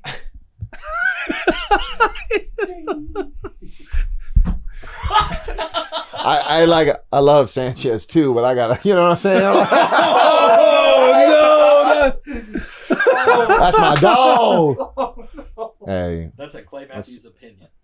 let's say how this. You feel like you'll get caught up in doing AI for your boys with their highlight tapes? Brother, that was wild. So one of you guys posted that, and you're like, which one of these is AI? And so I'm watching. I think there's one clip where the end zone right here. Like I'm like, I've never heard of the fan. Like that's got to be AI. And then all of them were fake. I didn't know that all the clips were fake. I thought it was like, dude who throws the ball. Like it's just the football in the air that's AI. Some of the tackles, I'm like, that looks fake. Terrible. But then I language. was just like, and what's great is like the tape is grainy, so you can kind of get away with it a little bit. Like if I would have had this, I might have gotten a scholarship back in the day. Snuck in a couple AI clips. I mean, anybody, like That's remarkable. all the coaches there's gonna be the relationships with the high school coach. They're gonna know if it's real or fake. Now I could see, you know what I could see? Lane Kiffin knowing he's grabbing an AI video and be like, I need this kid. Got to get this kid to LSU. Then And just Dabo, kind of trolling everybody. then Dabo falls for it, offers the kid, More money. brings him to Clemson. Brings him in. He's a bum. Gets mad at Lane. Yeah. That stuff is nuts, though. The whole Yeah, it is. The AI world itself is crazy. I think I saw what Brad Pitt and Christian Bale fighting. Was it Oh, Tom yeah. Cruise? Brad Pitt? Tom Cruise? Brad Pitt Yeah. and Tom Cruise like fighting on this. How long until they're making movies Which, who without wins that? actors? Tom Cruise. Tom Cruise. Tom Cruise. I don't know. Shia LaBeouf wins? What do you say? I heard Shia LaBeouf. Yo, Shia We're LaBeouf. fighting and famous actors we didn't know. Hey, Shia LaBeouf. Bro, leave my man alone, all right? He's just out there chilling Mardi Gras on Bourbon Street. Like, he didn't want to get groped. You know what I'm saying? Hey, you watch. He watched. Hey, That stuff scares me, man. the For You He said- tab, it kind of knows me. My algorithm. Yeah. My algorithm's Good fire. interview. It was a great interview. The Shia LaBeouf, the clips are so funny. Dude. What would you say to Jesus? Nothing. I kiss it. What do you say? I kiss his feet. I thought He that said, was big. "What do you talk about knowing the Bible?" He's like, "What does it say?" He's like, "Nah, whatever that is." Like, I'm that. I guess I'm that. He does have great motivational. Just do it. When you go back and watch it now, you're Yeah. like, hey, it makes sense. Yeah. Just do it. Yeah. Oh, what's this right here? This is our social producer Matt Malone. Getting punked? Who? His beer Which one- league. Which one are you Last in? night. This was last night. 10 p.m. Wow. You got thrown out? Is that you, number 19? No, I'm the dude in the purple helmet. I'm 10. I thought he was 77 in the light blue. This guy coming in. That's Taylor Lewan right there. I don't even see you, Matt. Are you on the side? Matt's the dude who gets beat up. Oh, No, hold on. what? I didn't get beat up. I got jumped by 3 dudes. Bro, take your skate off and cut someone. Come on, bro. Make Okay, yourself a- that's a nice So my push in the back because your my boy's boy kind gets of. cross-checked in the face. So then it was kind of scumbag of me. I cross-checked him in the back, but I was just pissed. We were down 3-0 in the playoffs. Third period, we were losing. So that's him. That's you skating up and checking him. Okay. Yeah, and then I get jumped by 3 of those dudes. And then That I- was kind of a scummy move to just Yeah. go right into his. But upper he back. did it. He did it to his face, my boy's face. So like whatever. But yeah, it was scummy. I texted one of the guys and apologized. But He got pretty heated in our playoff Hey. game, beer league. yeah, that's why I said I was like, Game hey, was that, on the that's line. not me because I was actually friendly with the guys all game. I was like, we're getting steamrolled. It is what it is. It's the problem with today's athletes. They want to be friends and social media and whatnot. Like this is why the Ben Johnson, Matt LaFleur thing's perfect. See that segue, boys? You know what I'm talking Great about? segue. Great See that? segue. Like Ben Johnson, like, we're not supposed to be friends. Matt LaFleur has no idea what's happening right now. I guess, hey, what is that? Why is my name I keep guess getting we're in brought a up? beef. But yeah, Yeah, I guess we're in a beef. I got kicked out.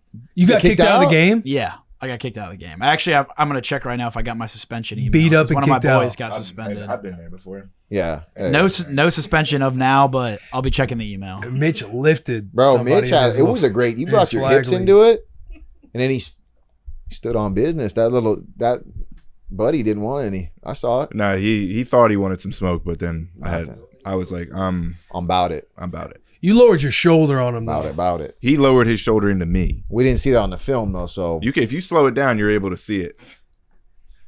gotta control. Intramural your emotions. sports. Control Good your form emotions. tackle. I mean, Great you're one intramural tackle. too. That's what I'm saying. Yeah, That's yeah. what I'm saying. Intramural sports is like that's all we got now. Yeah. That's all we have. So We all we got. I mean, You know. look, watch Watch this. this. Watch this.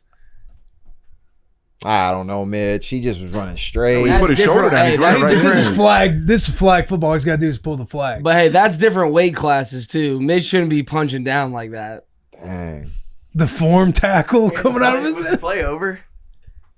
No, he put his shoulder into me. Like I was waiting for him to make a move. I side don't to Did he side. put his shoulder into you? I think he just kind of leaned forward. Yeah, he just leaned forward. Okay, Clay, your son plays flag. Yeah. You know how it works when you're trying to like make a move at like coming up to somebody. You're gonna go side to side. He Yeah. just tries to go through me. Let me see this slow mo. He didn't lower his shoulder, but he was just. He covered the ball up like you're putting your shoulder down.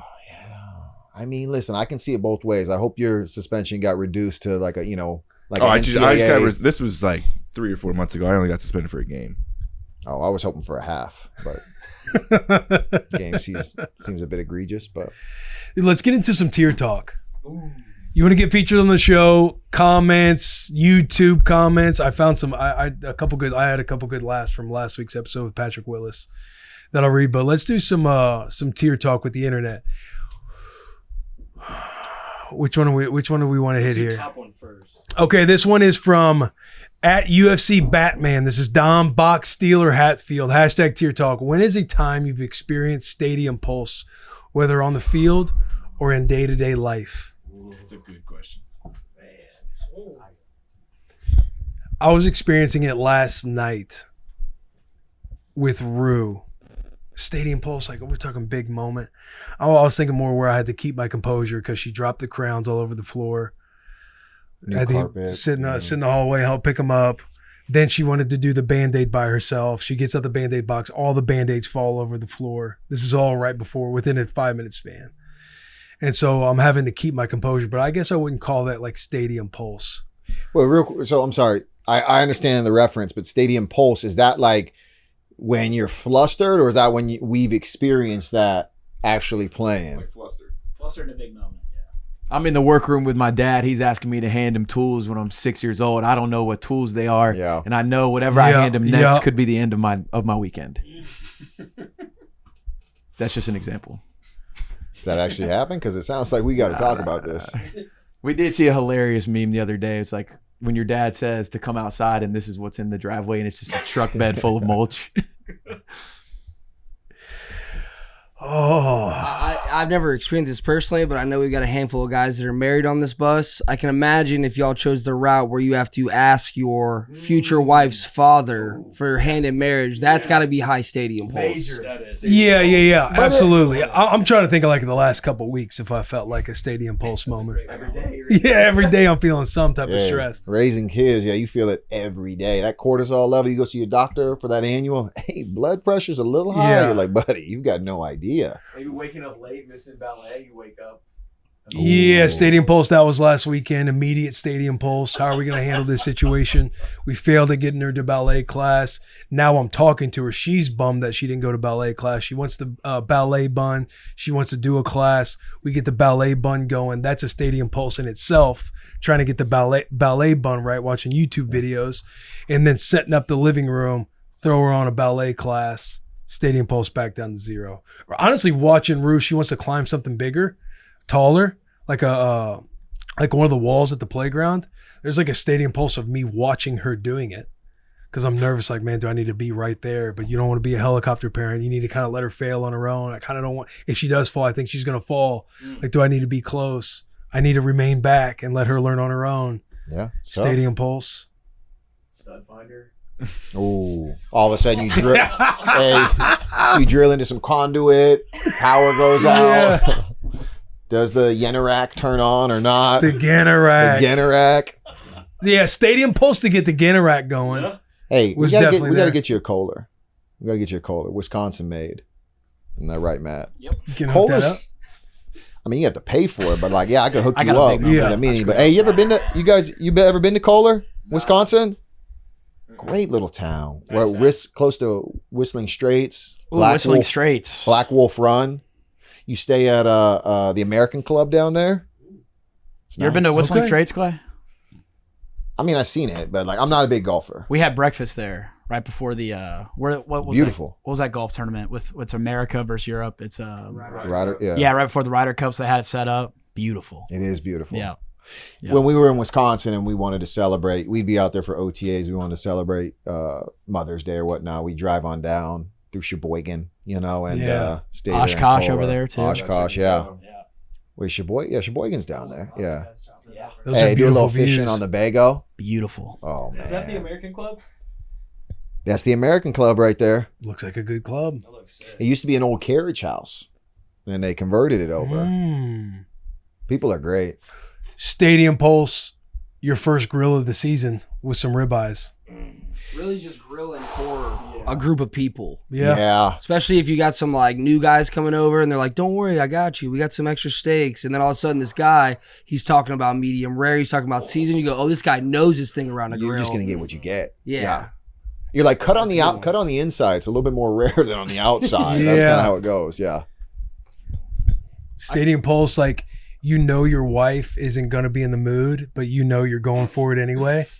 I get shut down quick. I don't know. I mean, I'm just used to failure there. But so, when yeah, when you're not accepting failure, whatever strategy you're coming up with, I feel like a Stadium Pulse. yeah, goes you're with waiting it. for me to say something like, oh, I don't know. I'm just always smooth. You know what I'm saying? Like it's I always got a resolution. Next one. Hashtag TierTalk from Devin Grover. What are the best audible play calls that you've heard? For instance, Omaha or Ric Flair.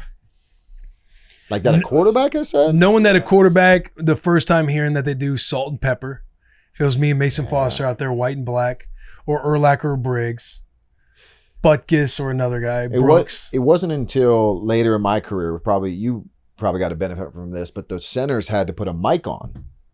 So that way, the viewer at home can hear the experience a little bit more, but that's what would give away the Omahas, the salt and pepper, whatever it is. shit. So we would come in on Wednesday or whatever it was before meetings start, and we would listen to the TV copy and we put together, hey, this, if they call this, it's this, if they call this, but obviously they're self-scout. I'm sure they change it week to week, but just little things to tap into. So yes. I thought you were saying there was a mic straight on, like the center wore a mic, because you're talking about TV copy. Brother, yeah, I no. think Yeah, like you're No, hearing the inside of like the fucking cockpit. I think the centers do have to wear a mic. I'm not 100% certain. Love Wouldn't to hear that from be a like center. the camera up above? It's those things that you see when they're holding those. No, because this you Yeah, on always the hear it side- so from much the better sideline. from I don't But know. yeah, you're right on TV. Because I copy. remember A-Rod talking about Aaron Rodgers talking about that, saying like he hated that because naturally, if you're scouting your opponent, you listen to the TV copy, as well as like look at the signs that they're giving receivers or they've switching sides in the middle of the play. Yeah, Check, bro, check. because Yeah. TV copy does help. Yeah, Dude, I'll give you one here. give me something. 2015, Washington at Chicago. We needed to keep them out of field goal range, or they were around field goal range, but chances of them making it was very slim. We had to get off the field on third down. We called a zero pressure, mugged up double A gap. So we're bringing the house. It's zero. And Cutler makes a check at the line of scrimmage. Folsom. And right there, from knowing TV copy, jailbreak I was going screen to on say the Folsom perimeter. Prison's got to Yeah. be Folsom was their left, so our right. Folsom was their left, and prison was their word for the right side. But we had just went over prison because we didn't hear what Folsom would be. But coaches are sitting there giving you tips like it could be Folsom came up in it. And so once you heard Folsom, I'm screaming, screen. Dudes don't even rush. They just attack the side, get the tackle. We're celebrating. They missed the field goal, or they might have tried to attempt it. We win the fucking game. because of you. You should have been MVP that game. Jason Hatcher comes up to me because he played with the Cowboys for like 9-10 years before he came to Washington. And he would always tell me, he would be around me during practice. It'd be like, what would Sean Lee do? So WWSLD is what he'd always say. And he's like, he comes over the sideline, grabs me. He's like, that's what I'm talking about, motherfucker. That's what Sean Lee would do in that situation. Because Sean Lee, I mean, he was a dog. Speaking of great line, he just kind of he had some injuries, right? Yeah. Back concussions. Concussions, hamstring. He was when I was playing, he was always in the middle, roaming. But man, when he was on the field and he was playing, that dude put White his boy. face Yeah. in the fan. Yeah.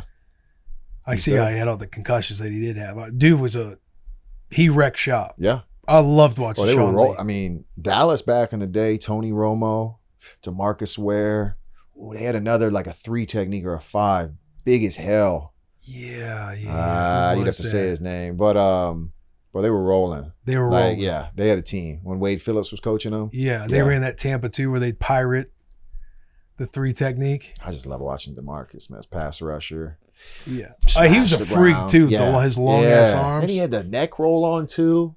Always like he'd get on the field, he'd get paralyzed, taken off the field, and come back the next week and rip off 3 sacks. Yeah. Like, golly, I don't know how he does it. Freak. Hey, that's what happened. They took him off on a stretcher. I swear he's back the next week, 21 sacks. I'm like, good grief. Yeah. God. What was Aaron's cadence? What did he say? What was his? You got to go on that. You got to go on that Instagram where Buddy. Oh, he's got it down pat. Rogers realm. I thought in 2015 he was doing Wendy's. Didn't he use Wendy's? Dog, you know what I'm saying? I don't know right now. I just know I knew his cadence on when he was going to go on 2 or even 3. Okay, all right. We got another tier talk here from some trying to hit you dude with a named dick Deke. joke. Good thing I didn't bite. Just like you. If I became president, I'd eliminate daylight savings time. What's the first thing the boys would change if they were president? Hashtag tier talk. You guys got anything off the top? Daylight savings is. You know why they used to do this, right? I think I'm correct. Right? Yeah, for the crop, like it used to be extra time during the day Yeah. to harvest your crops. I believe. Yeah, fact check me. But now it's just like there's studies that show like, mental health and whatnot when you have to wake up an hour early or whatever it is, just kind of throws you off a little bit. That's Yeah, we prioritizing we crops prioritize or mental people? health. Right. Probably crops at this point of our worlds. You know what I'm saying? What would I change, huh? You think you would just open all the borders? I'm just trying to get like the juices flowing to get you talking. Yeah. Just bring. Yeah, I'm not saying anything. I'm just saying like, where do you think? Like build a northern wall? Like I'm just saying like. After Game of Thrones comes out, I do think you need to call something the Wall, like north of the Wall, and make Canada. Yeah. Canada is now known as the White Walkers. You start having fun. Yeah, You know what I mean? Yeah, like who cares? You're in there for 4 years. You're out. Like someone's gonna. If we're gonna make a move Undo. strategically, like it's gonna be a live broadcast, You would probably. and the whole monitor is just gonna be a risk board. Yeah. You know what I mean? Do you think you would change the Commanders back to the Redskins? Yeah. Yeah. HTTR. Yep. Eliminate celery from all menus. So, I take celery out. not That's a big waste fan. of time. Celery's a waste of time. Yeah. What about you, Clay? Bro, I got no takes today. This is why I'm a better guest than I am a host. Maybe like That's the best part. You don't flat even gas price, flat fee for gas. Stop all this. Stop all the nonsense. Right. Just pick a number. Well, you sound like Say a lot of things people would just love. Yeah. you just want everything equal. Like let's put a cap on earnings and Yeah, for gas. is the same. Healthcare probably. Sounds like a socialist society we live in now. What's going You on? go back to segregating schools. Is that what you want, Clay? Hey, one of us made up the all-white squad, and one of us loves inclusion.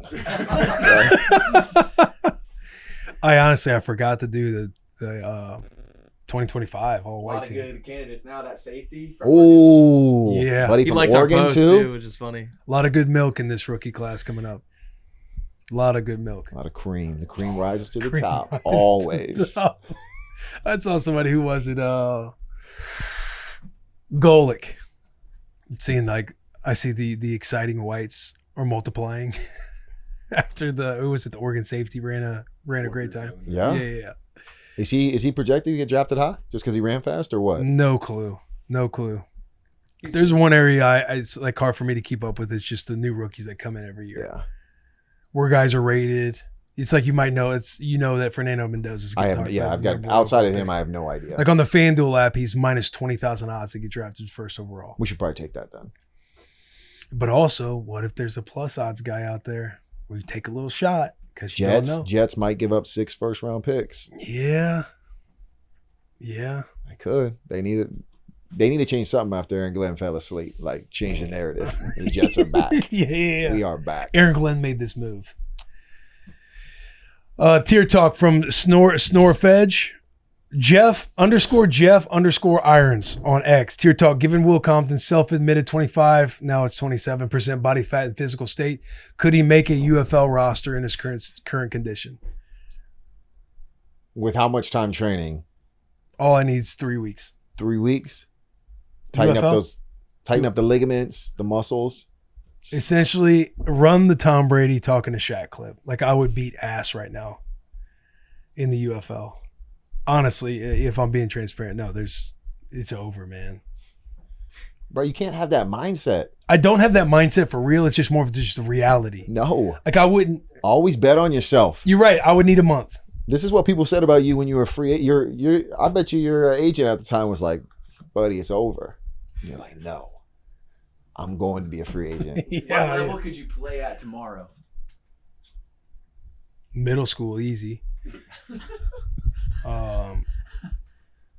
High school, yeah. You think you give a full game? Of high school?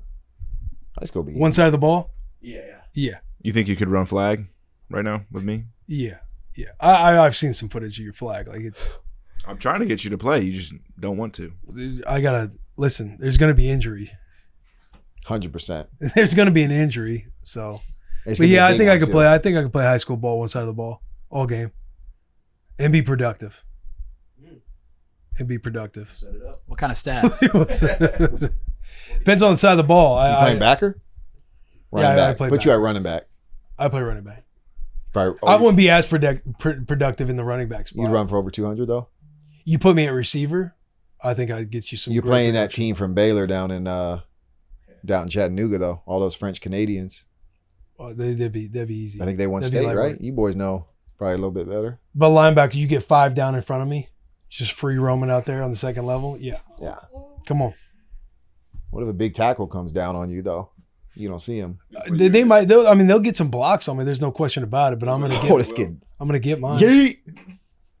Yeah, I could be out Would there. you play some U40? Oh. Men's league football? No, Bro. those guys want it more than me, man. Bro, you ought to do that for your vlog. You do Hey, it. Bussin needs You to do put it. together the U40 team just for a game. All stars. How old are you? 39. Would you join? So funny. Have to. Fuck, like everybody I'll- in Nashville. Delaney, Randall Cobb. I need to guarantee I don't get hurt though, bro. I could just see Achilles going and just being like, That's the "What are thing, you though. doing? It Like, ain't what are you doing?" guaranteed. It ain't guaranteed. That's why we love the We're game. truly playing for Can the we love get of the some game. Can we get some like Saudi sponsors out here, like big money? You know, like Whoever- Tom Brady got? Yeah, whoever wants to sponsor, we'll take on some branding. We'll wear all Yeah. the brands on the jersey. Yeah. Hell yeah. You won't even see the numbers or the last names. Yeah. They'll say Kevin on the back. Everyone's named Kevin. That's a clean take. That's a clean take. That's It only took me an hour, but I got It's there. all right. Yeah. Bro, look at this. Look at that face mask. Looking like prime Ray Lewis. Dude, the 40U, we should. If you're with it, we I have played- to talk Taylor into it. I could do pass rusher. Yeah. I could do that. We get Taylor Give him being the long disruptive arm. on the D I line. don't think you'll ever get Taylor to do it. You don't think so? Bad I think wheels. his injuries are different than the injuries y'all have had, and he will not go back to getting another ACL fixed. Clump almost blew by him Is that true? in San Fran. That's true. Clump did almost I had kind of Bro, had him in the Cl- blender for a hey, moment. Clump probably would have been a dog at 3 technique with that body you got. Like, think about it. How tall are you? like 5'10", 5'10". Aaron Donald, probably There we go. 5'10". How much? Oh, Allegedly? Allegedly, yeah. I don't know. We'll 275. Number 99 for the Rams. I could do it. Yeah, you could do it. I still got it. Get a bunch of the guys who've just been on the bus but don't play anymore. Call up Patrick Willis. Get his feet taped one more time just for the boys. Imagine the team you line up against. Just all these NFL, ex-NFL players. Like We couldn't lose though. We won't. I mean, Hey, we we couldn't won't. lose, though. We win won't. by like Yeah. 50. We would. Hey, we wouldn't lose. Die on the No. Honestly, Who's our quarterback though? we would someone need to slang find a. it. Q. I could do We it. could find a Q. Jay Cutler? Ooh. Yeah, Mitch could. Kurt, Ben Kurt. Yeah, use Dime Lab balls. There's Yeah, one Dime Lab sponsorship. balls. could be wide receiver. There's nothing better than the clip of that guy dressing up as the scout and showing up to U40 and walking up to one of the dudes and being like, "Hey man, how would you feel about being a member of the Arizona Cardinals?" And the guy's like, "Man, it's a dream for real." He's like, "All right, we'll be in touch." And I'm like, that is so messed up. Yeah. Dude, there's a couple comments from last week's episode. The real Jet 00 Patrick Willis looks like he could be Delaney's father. I thought it was fucking hilarious. Diddy Walker made an appearance. 49ers parties with Diddy Walker must have been insane. Did you hear the story with Justin Smith Yes. and Joe Staley? Bro, Justin Smith was I've forever, I mean, you know, we had some good battles with them, but that defense they had, Justin Smith, Alden Smith, I mean, they run that TE game, but Justin Smith, I mean, I know we're talking about the story right here. I'm focusing on his play, but yeah, that's wild. Ray and then McDonald. he talked about got a little legal trouble afterwards. It was number 49, right? No, not Ray McDonald. I'm sorry, Bruce Miller, Bruce fullback. Miller. Number Yeah, 49. He was a stud. Frank the one Gore. who drank Patrick Willis's. Yes, that top was shelf. him. He was hot. But listening to them talk about just like find the biggest dude in the yard, and Imagine that, bro. Joe Justin Staley was Smith. that guy too. Like, you know, he was that left tackle, perennial Pro Bowler. Well, what do you do when Justin Smith shows up and headbutts you and breaks your fucking nose, man? You gotta, bro. Like, And then burns your furniture. And that's a big specimen. That's Hey. one where you're like, fuck. shout out Ashley Furniture, 50% off for the boys. You know, like, hey, you gotta go get some new ones. But yeah, that's, I don't know, man. Like, that's tough. Like, you got to go out on your shield. Lazy Boy Nashville. I'm sorry. Yeah, Hey. Charlie. Shout out Wayfair. Shout out Lazy Shout out Boy, Wayfair, friend of the show. Hey, Wayfair, it's just what I. you got to go That's out on your tough. shield. But that's, you know. That's tough. I don't know what you just got to go out swinging, even if you die. Come back on your shield. I don't know if you come back would, at bro. all. You're not gonna cower there in front of the boys. If he headbutts you and shatters your nose and you're laying on the ground. Okay, well, good point. At that point, it's over, and you're like, thank God. All I got to do is get my nose fixed. Hey, then he starts burning my furniture. I think I'll just still play like I'm knocked out. Bro, we It's should like, oh call- shit, he's throwing my couch in the fire. Yeah, Like, is Will out? I think bro. he's That's I like saw him what just was wake that? up Show, for what a was second. that NFL show or not NFL? That football show on ESPN, Game Changers back in the day.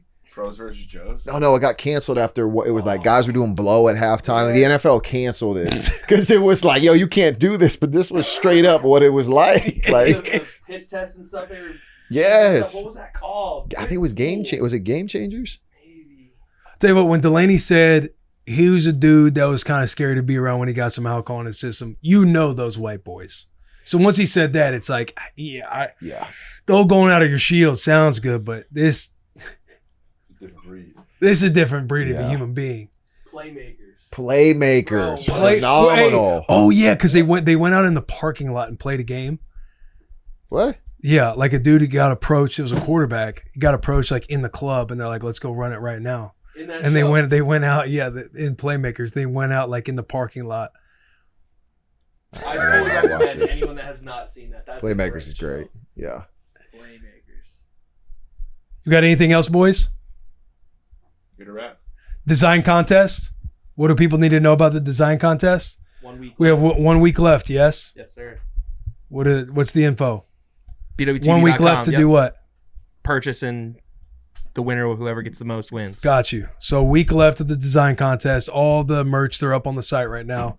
Go buy your favorite one. Support the designer who made them. We're picking the winner next week. Good intro. Fun intro. It's good seeing you. It's good seeing you too. I've missed you. Thank you. I've missed your scent. I do shower before every show. I try to come kept. Yeah, I can tell. Do you do when you comb? No comb. Never comb my hair. So what do My you daughter's always like, So how does it get so sleek perfectly? these fingers. You just use your fingers. Do you use a brush to get the? No, I just said no brush. No. to get the wispies. Any product? Yeah, product. There you go. I use no, I just use my fingers. I got a Redken leave-in something that kind of gets it smooth. Trying to get too greasy looking. Then if I gotta be somewhere where you don't want the wispies by the end of the day, You get the hairspray. hey, down. you put a little bit of grease in there, a little bit of Castrol to grease it down, a little bit of gel. I'm not sure which gel I use, but yeah, keep it nice and slicked. All right. Appreciate that, man. Appreciate your time on the bus, bro. I'm looking out here.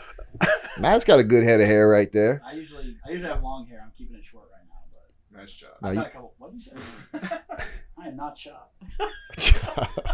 Enjoy this Russell Wilson interview. Big hugs, tiny kisses. Before we get into Russell Wilson, as always, this interview is brought to you by Bud Light. Bud Light is always brewed with 4 simple ingredients for a clean, crisp taste. Bud Light is the sponsor of the NFL, the NFL Draft, the UFC, which is now on Paramount Plus. Partners George Kittle, Peyton Manning, Shane Gillis, the boys, Dustin Poirier. Easy to drink, easy to enjoy. The sun is coming out. The temperature is getting hotter. The vibes are getting higher. What makes them at their highest is an ice cold Bud Light. Stock up now on Bud Light. Head to www.budlight.com/locator to find a store near you. We are also brought to you by Rose Sparks. Let me talk to you boys about Rose Sparks and getting your boy downstairs below the belt going on a daily basis. You hear the stories about dudes saying once they've started taking it, their confidence went through the roof, and suddenly date nights felt a whole lot different. After it dissolves under your tongue, you get hard in 15 minutes on average. That's fast, Clay Matthews. Yeah. And dudes also on Rose Sparks report that their partners were more satisfied in bed because confidence changes everything. So if you want to get hard fast and be sex ready for up to 36 hours, you got to check out Rose Sparks. Thank you to Rose Sparks for sponsoring this video. Rose connects guys with a medical provider that is 100% online, and if approved, treatment ships directly to their door. And if prescribed, new sexual health patients get $15 off their first order of Sparks on a recurring plan. Connect with the provider at ro.co/bussin to find out if prescription Rose Sparks are right for you. That's ro.co/bussin for $15 off your first order. Sparks is a compounded drug product. Compounded drugs are permitted to be prescribed under federal law, but are not FDA approved and do not undergo FDA safety, effectiveness, or manufacturing review. For full safety information, go to ro.co/safety info. Let's kick off the interview. Point at me when he's ready. Ladies and gentlemen, welcome to another episode of Bussin With The Boys. We are at the Super Bowl. Now, let me just put things into perspective for you guys for a little bit. There's a lot of gentlemen out here, extremely talented men who have taken the world by storm on the gridiron, on and off the field, who are here doing a bunch of things for Super Bowl week. We've been trying to track this man down all week long. He's staying in the same hotel as us. Nay, he's actually staying on the same floor as us. That was his mistake. That was his mistake. Yeah. No, he's now calling, being like, just so you guys know, wherever the Bussin' Boys are, make he sure. Felt like every time. Right. I don't know if he felt like this, but I'm thinking in my head, he probably felt like every time he saw us, like, hey, we're trying to work something out. I'm like, hey, we'd love to have you on. We'd love to have you on. Graduate of North Carolina State. Also got your graduate degree at Wisconsin. Third round pick for the Seattle Seahawks. Third round pick, yep. Third round pick for the Seattle Seahawks. 10-time Pro Bowler, arguably the greatest dual threat quarterback of all time, Super Bowl champion. Will Compton, what are you reading right there? I'm looking over these career stats because what year did you just finish? 14. Which is nuts to think about. But as I see this, like from a bird's eye view, it's like 46,921 passing yards. It's good. Like when I see, what is it? He is the lone quarterback in NFL history to accumulate 40,000 passing yards and 5,000 rushing yards for his career. Additionally, Wilson joined Peyton Manning from 2012 to 2014 as the only quarterback in NFL history with 30-plus passing touchdowns and 100-plus passer rating in 3 consecutive seasons. That was 18 through 20 for you. That is... And also, we had all those stats along, and then since his rookie year when nobody even knew the man, on Tuesdays, every Tuesday, he's going to visit children in the hospital. So we're talking about all-around general good guy. Let's give a round of applause for the one, the only Russell Wilson. Is it exhausting, dude? Good to be on the bus. Is it exhausting? Which part? You guys hounding me down? Things, Chasing I'm me exhausted down? introducing you. We were at FanDuel last night, and they're doing, hey, we got Rob Gronkowski, Super Bowl, Russell Wilson list. Also, Bussin' With The Boys is here, and then former Saquon NFL players. Former NFL players list. Like, where do you find the time? What's your schedule like? Well, first of all, it's crazy. First of all, being on the show with you fellas, you know, I'm excited to be on here with you guys. Appreciate I wish we were on the bus right now, but we're here at Super Bowl. Bro. We'll make that happen. But no, I'm super grateful to be on here with you guys. I've admired y'all's careers. I competed against both of you guys too. Hey, you're one of my 3. Just hey, listen. one of my 3 interceptions out there. Hey, I didn't want to. I probably juked you along the way. You know? but no, man, I'm just grateful to be on here, you guys. You guys are doing a great job. But no, going back to your original question, man, how do I find the time? I think just being organized, really trying to be authentic to the things I love. Obviously talking ball is something that I absolutely love to do, and being on here with you guys and talking life and all the other stuff that goes along with it. But yeah, I just try to be organized as possible. I got a good team around me too that helps, and just put things together and make sure I'm ready to go. The balance has gotta be difficult at times, because again, like you have businesses, you have found a foundation, like the Children's Hospital going every Tuesday, the 14-year career you had, and the stats I just rattled off. You're also a father. Like, it has got to be challenging at times to have the balance, have the organization, because your wife's a superstar as well. Like, are you guys ever able, sitting back or when you're in bed about to fall asleep, like, our life is the gratitude that you have? Yeah, I think life is all about gratitude. I think that, there's challenges along the way, just like everybody else's life. We all don't have it perfect or anything like that. And I think just having a heart full of gratitude and joy in the midst of storms and things like that. And just also knowing like there's always better days ahead. It's like when my feet hit the ground, I just want to hit the ground running. And, it's like, to me, it's funny because like when I go to sleep, I don't sleep much. Like I sleep about 5 hours a night, maybe. But when I do, I'm gone, because I feel like I've exhausted myself all day using all my gas in the car, you know what I mean? And just you refill it, and just go again. And I think, to me, I always said that you never want to die empty. I want to die. If I die, I want to die empty. I mean, I've used everything that I had, for everyone and everyone else, and everything that I want to accomplish. And so, I feel like I'm still growing. I'm still learning every day. And just being a dad is awesome too. And then, having kids and just, seeing them grow up is crazy. I got 4 of them running around, 11, 8, 5, and 2. And so there's their challenges too on top of that. And then you're also, I think, you're trying to be the best in the world at what you do. And it was funny because I was talking to somebody the other day about, my career, and I feel like, I've been in a heavyweight fight, meaning it's been 14 rounds. Yeah. Right. And I feel like I've won 11 of them, and I feel like I've lost maybe the last couple, but it doesn't mean I won't win 15 and 16. And so that's kind of been my mentality. That's kind of a bar. That is kind of a bar. The old school heavyweight, the rounds would go up to what, 15?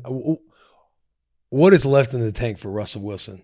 Because again, you look back on some of these career statistics, like you obviously, we played 9, getting to watch you whooped our ass. I remember when your first year at Wisconsin, or was that your only year at Wisconsin? Only year at Wisconsin. You whooped us when Nebraska came to town, but getting to kind of like watch your career unfold and being now more of an observer, and you talking about losing the last couple rounds, like how much longer do you want to play this game? Yeah, I want to play a few more years for sure. I think for me, I've always had the vision of getting to 40 at least. I think, the game is different. Quarterbacks, we get hit. It's not, we get hit hard, but there's certain rules. I mean, back in the day when I started, bro, it was, you just get bloodbath. Yeah, I mean, so the game, I feel like, allows you to, live a little longer, I guess. I feel healthy. I feel great. But I think more than anything else is, do you love the game? Do you love studying? Do you love the passion for it all?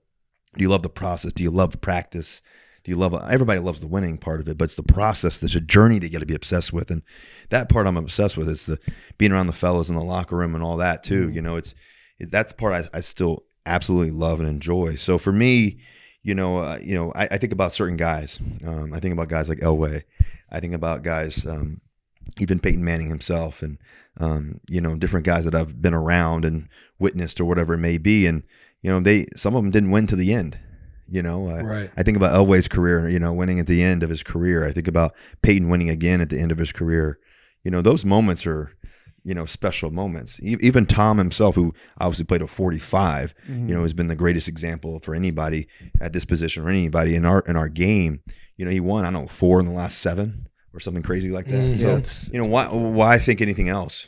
And I think it's about being around the right people, the right time, and, all the glue coming together. You've seen that with Sam Darnold. Obviously we're here at the Super Bowl, but you're seeing that with Sam Darnold. His situation for 4 or 5 years wasn't what he wanted it to be. Right. Yeah. And you see it with Baker Mayfield, a guy who I love watching play and compete. And just goes from Cleveland to Carolina. It doesn't work there. And then he gets a shot in L.A. with Sean McVay on a Thursday night game and has a great game. And the next, couple games. Drill. Next thing you know, he's sitting in Tampa Bay, and doing his thing. I think Sam Darnold, same thing. And so it just takes the right place at the right time. I know that, as you mentioned, the resume is one thing, but it's about the moment right now and how do I use all that experience for something good. Yeah. You talked about Sam, and they were talking about his scouting report as it was coming out. And one thing, like an intangible that he had, is that he's unfazed by failure. Well, it does not affect him at all, which is something that I think every quarterback should be able to have. You brought up the rounds, right? 14 rounds. You've won 11 of them. In the last couple of years, we've had a little bit of jumping around. Broncos, the situation, which I'm going to read the tweet because, buddy, I'll be honest with you. That's fucking awesome. It's What tweet? Oh yeah, I'll read the tweet. I'll read the tweet right now, actually, because I do. Your team's probably like, okay, we're gonna bring this up right now, but yeah, we are. This is the tweet that you put out. It is classless ... but not surprised. Didn't realize you're still bounty hunting 15 plus years later through the media. Now, a lot of people, and I know PR is probably sitting back to like, okay, it's not necessarily the vision we want to get off, but dude.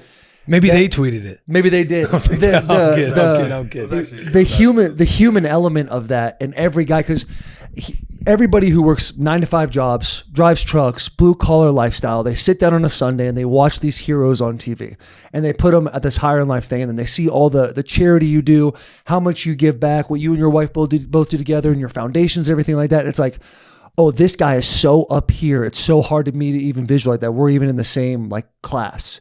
And to put a tweet like that is like very humanizing, to where it's like, yeah, we all are affected by decisions that are made off the camera, off of the field. And that's like it's a humanizing element that when I saw that tweet, I'm like, dude, this is fucking badass. And that Russell Wilson bites back. Yeah, that Russell Wilson bites back, because you run, you're a very classy individual. You're a very well-spoken guy. You're well-dressed. You come in, you shake everybody's hand. You see all my boys, you're shaking their hands. And it's like, this dude's operating at a high level, but then you see that tweet and it's like, okay, this dude, he sees it all. Like he's seeing a 360, a full 360. So I don't even know where I was going with that. Oh yeah, the three rounds. You look at those 3 rounds and how the operation of all that has gone. Like, where do you think you could have handled some things better? Where do you think you did a good job in some of those spots? Because a lot of times the success you have early in your career, people want to, like, if people are really good, like Jordan, Kobe, all these people, like, you get used to people being great. And then when they're not, or something happens, it's like so quick to point the finger. So in these last 3 rounds, like, how do you think you could have done a better job, and where do you think you've handled yourself great in this adversity? Yeah, I think that it's always a maturation process. I think, first of all, going back to the tweet, like, I don't say much. I never hardly ever say anything. I think there's a time and place. But sometimes you get fatigued of people talking about you. You just, like you mentioned, we're all human, but it's one thing for people that maybe aren't in the field or aren't, people say bots or whatever talking. Like, I don't worry about that stuff. Like that never. But to me, when you've been in the ring or you've been on the same side of this and that, and I got the same amount of rings as you got, meaning Sean, right? Like, yeah. And listen, I got a lot of respect for him as a play caller, this and that. But to take a shot, I don't like. I don't think it's necessary. Mm-hmm. I mean, especially when I'm not even on your own team anymore. So for me, there's a point in time where you have to. I've realized I've stayed quiet for so long. There's a time and place where I'm not, right? And so I think that for me, I know who I am as a competitor, as a warrior, as a champion too, and I've beaten Sean too. Like, we've been on the same place and same thing, and so it's not a matter of disrespect. Just don't disrespect me. That's my big thought. So going back to what I could have done better along the way, man, I think that. One, you always want to win more games. Yeah. I think it's all about winning. Like, at the end of the day, nobody cares about anything else but winning, no matter how you do it. I think that you also reflect back on, the process of, like little things that maybe you don't, like, when you're up here for so long, you don't really realize all the nuances that go around. Meaning, for example, like I had my own office in Seattle all the time, but it was because I was always watching film. Mm-hmm. It wasn't a negative thing in Seattle, right? But you go to somewhere else and maybe somebody thinks that's strange, that's weird, but they gave me the office. They said, hey, we want to have everything you had in Seattle. I didn't ask for it. They said it. So, like, those things happen, but when you reflect back, I mean, okay, well, when I do it again, okay, I don't need that. It's not something I need necessarily. We can figure that out. Like, those little things that people said I had my own parking spot. I didn't have my own parking spot. I just got there early and parked in the same first 3, 4, 5 spots. Mm-hmm. So, like, those little things that you realize that happen, you understand that's like, you can't ever be affected by that. And so that's why I've never really changed, my thought process in terms of those things. I think the one thing I've done consistently well is I always try to love my teammates. I always love the game. I love practice. And so for me, like, going to Pittsburgh was a great experience for me because the players love ball. The guys love ball. It was cool. Guys like Cam Hayward, TJ Watt, guys like that I love being around. And to be able to mentor a guy like George Pickens and be around him and seeing all the things he's been able to do, and playing with him and, being around guys like DK Metcalf and Tyler Lockett, like the love of the game, Bobby Wagner, guy who just won Man of the Year. Those are my boys for life. Guys like Cliff Averill, who like played on the defensive side, but we've been forever close, for a long time. Guys like Charlie Martin, guys like Jimmy Graham, like one of my favorite teammates. Yeah. We only played a couple years together, but man, we had a bunch of fun scoring touchdowns in the end zone, but we're forever locked in, like literally talk to them all the time, and quite a bit. So Robert Turbin, who was my roommate, like those are the memories and things that you never let go and you would never change anything for, and people can question plays, this, that, why did this happen, But at the end of the day, I've given my all to the game. And when you give your all, you have nothing to apologize for. Like there's certain points in your life that like I got nothing to apologize for except for giving my all. You rather like me, you love me, you hate me, whatever it is. It's like you just I'll love you fully, even if you don't love me. That's your choice. But at the end of the day, like I'm gonna give my all to the game because that's what the game deserves. And so that's how I always viewed it. And so I think it's I got more teammates that I'm closer to than not. I got more people that we hit up and talk to all the time, and those things I never regret. So I think that like the higher you get, there's always noise. My old pastor used to say when I was going through a tough time. My dad was on his deathbed. I was in Raleigh, North Carolina, NC State, and there was a lot going on. I was playing great in football, but there's a lot of other stuff going on in the world and my world or whatever, and it's just challenging my dad on his deathbed. I just remember the pastor saying one day to me, he said, remember, as you continue to rise, the greater you're great, the more they're going to hate. The greater you're great, the more they're going to hate. And I've fundamentally always believed that like that's part of trying to go to mountaintop. And sometimes you fall and people like watching you fall, and sometimes you got everybody who leaves you down in the valley, but you just keep climbing. Yeah. And you want to be around the people that allow you to keep climbing. You want to be around the people that sometimes, you don't have any more strength, but they keep pushing you up. And it's like, those are the people that I want to be around because I'm going to do the same for them. And I think that's kind of been my thought process.